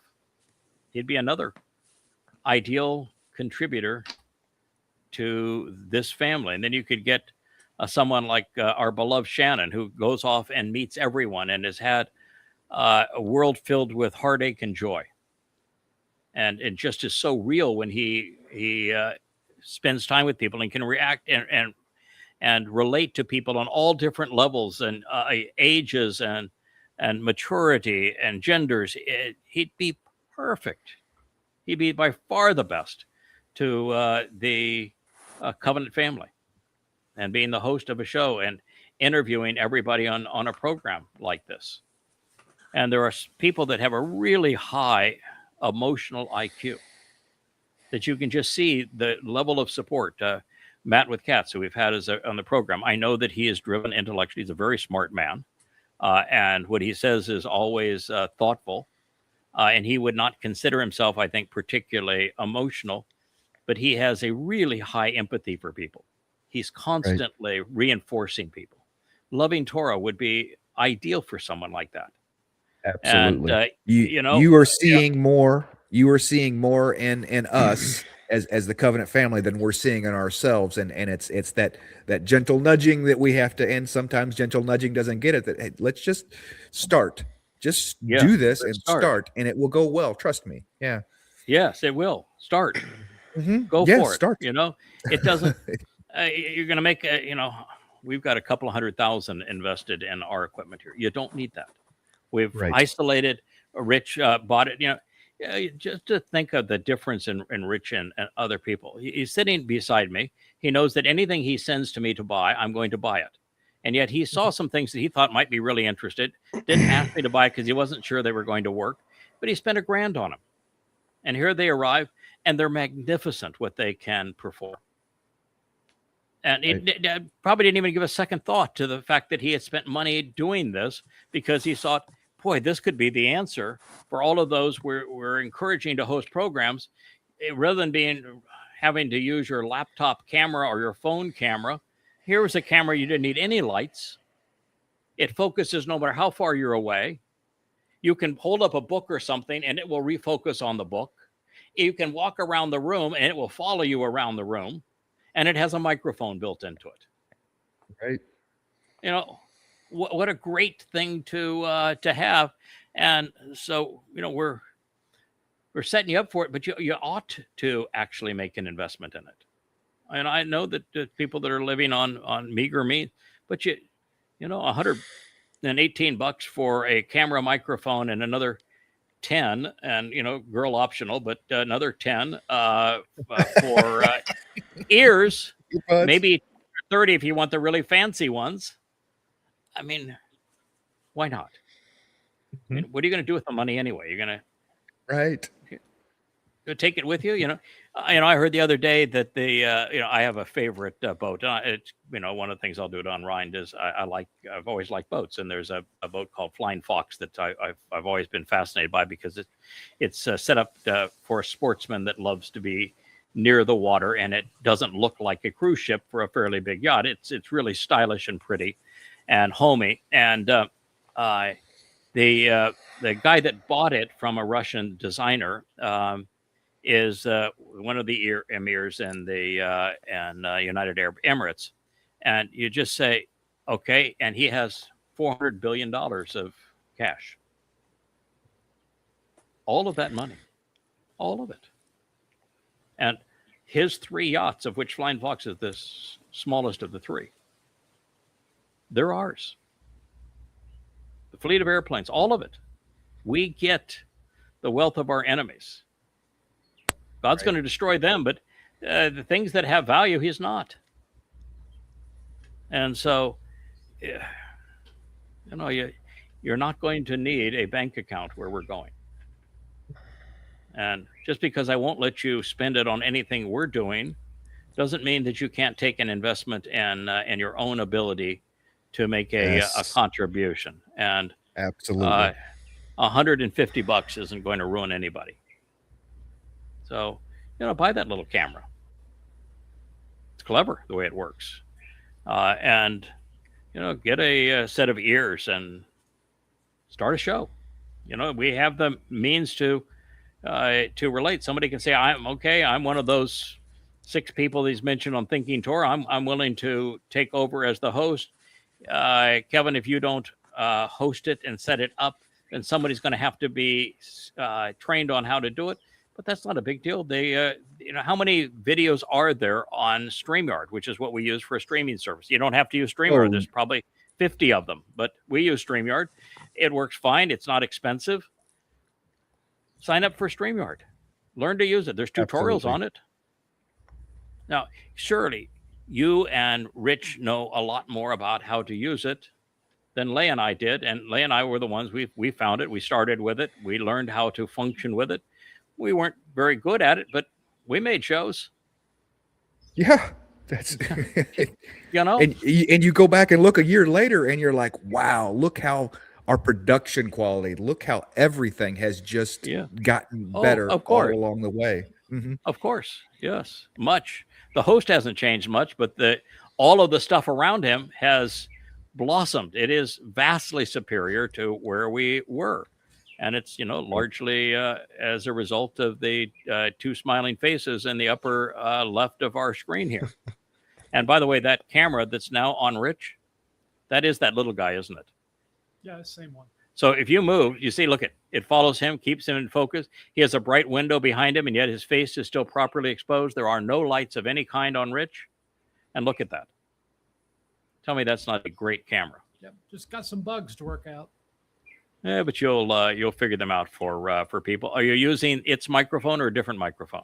Different mic. Okay. All right. To Rich, and he's from the music industry, so he's the sound guy. Yeah, he's a sound guy. He's not going to use. We're not going to get Rich to use any kind of ordinary mic. When I bought my first Shure 7B, and Rich came in and says, Michael Jackson did his Thriller album with that mic. It has the following components on the inside. It's from a mic whose history goes back through the ages. These are the people who also use that mic. That was a pretty good choice for an idiot, a nice going. I don't know how you figured that out, but didn't use the word idiot, but the rest of it was true. And look, he's got Cara in his lap now. Yep, It's been an interesting life, hasn't it, since you've come here, Rich? Wouldn't trade it for anything. Yeah, look at Carl, look up and say, "Oh, I love you, Uncle Rich." Yesterday we were at the end of the day. It was like 7 o'clock, and we're still both going at it. And Asher is all curled up, wrapped around Rich's feet, and it's just like, okay, I love you, Uncle Rich. I'm so glad you're here. And so it's been home, and it doesn't work without family. So without us contributing and working together, we're not doing any of this. Absolutely. All right, my friends. Lovely. I'm hoping that we're able to convince Mr. and Mr. Faceplant, Mariah. They'll be Russell on Friday night. They will be on Okay. Friday night. Friday night. Okay. My concern always has been on the family hour, is that we've expanded family hour, and the people we've added are wonderful contributors, but you can get to the point where it's a little bit overwhelming. This is a more workable group for a program like this. We're going to get family hour too large, particularly when we want to have them be able to express themselves. So, I mean, I'm okay having them as part of a family hour, but we can't have a continual blossoming. Family hour has got to actually shrink a little bit just to, I think, to be credible. Because it is, I'm so uncomfortable if I don't reach out and make certain that everybody has a contribution, and yet the purpose is for us to collectively make a contribution, not worry about each of us individually making a contribution. And so I understand they work, so it's difficult to do a program that's at this time, but what a great opportunity that is after they debut on that show, of them having the courage and the support to take one of those 4 shows. She is an avid reader. She's very bright. Their relationship is really sound. They could do Loving Torah, or they could do the Yada Yada Book Club. And I've had them both in the studio when we talked the other day, and they both look pretty good on camera. I'm just saying. So okay, and we need, with Leah moving out of the show into her behind the scenes role, because she is an introvert, and the being in front of the camera was really draining on her, with as many attacks as she had from people. And I can understand that, but a feminine face is something we need. Families don't work without women. And so having a feminine voice is going to be important. But I hope that we can develop this into many programs, and that they are all collectively conveying this message. And we just develop the website such that where we have basics now, we'll have basics as one category, but Thinking Torah, Living Torah, Covenant Family, and the Yada Yada Book Club will all be subsets, and all of the programs will be ordered for each of those. And they'll have their own structured community of people, where there's certain hosts and co-hosts and support hosts, and then rotating guests, and a structure for what they do. And this is important, and it's not difficult to do. I would say that any idiot could do it, but the last time I said that, we had a mutiny, so I won't say that. But that's how I got here. Yeah, that's how Rich got here. Rich said, "Oh wow, there's a job waiting for me. Okay, sign me up. I meet that criteria, those credentials." Oh yeah, that's the opposite of the truth. But nonetheless, we are in an environment where there is a wide open door. Contribute. There's such a shrill and prolific voice today of evil. We need the voice of Yah. All right, gentlemen, thank you. We'll look forward to being with you again soon, and I appreciate everyone's contribution. Shabbat Shalom. Shabbat Shalom. Hey there, thanks for tuning in. That was Fetch. Gotta run now. Catch Yah on our next podcast.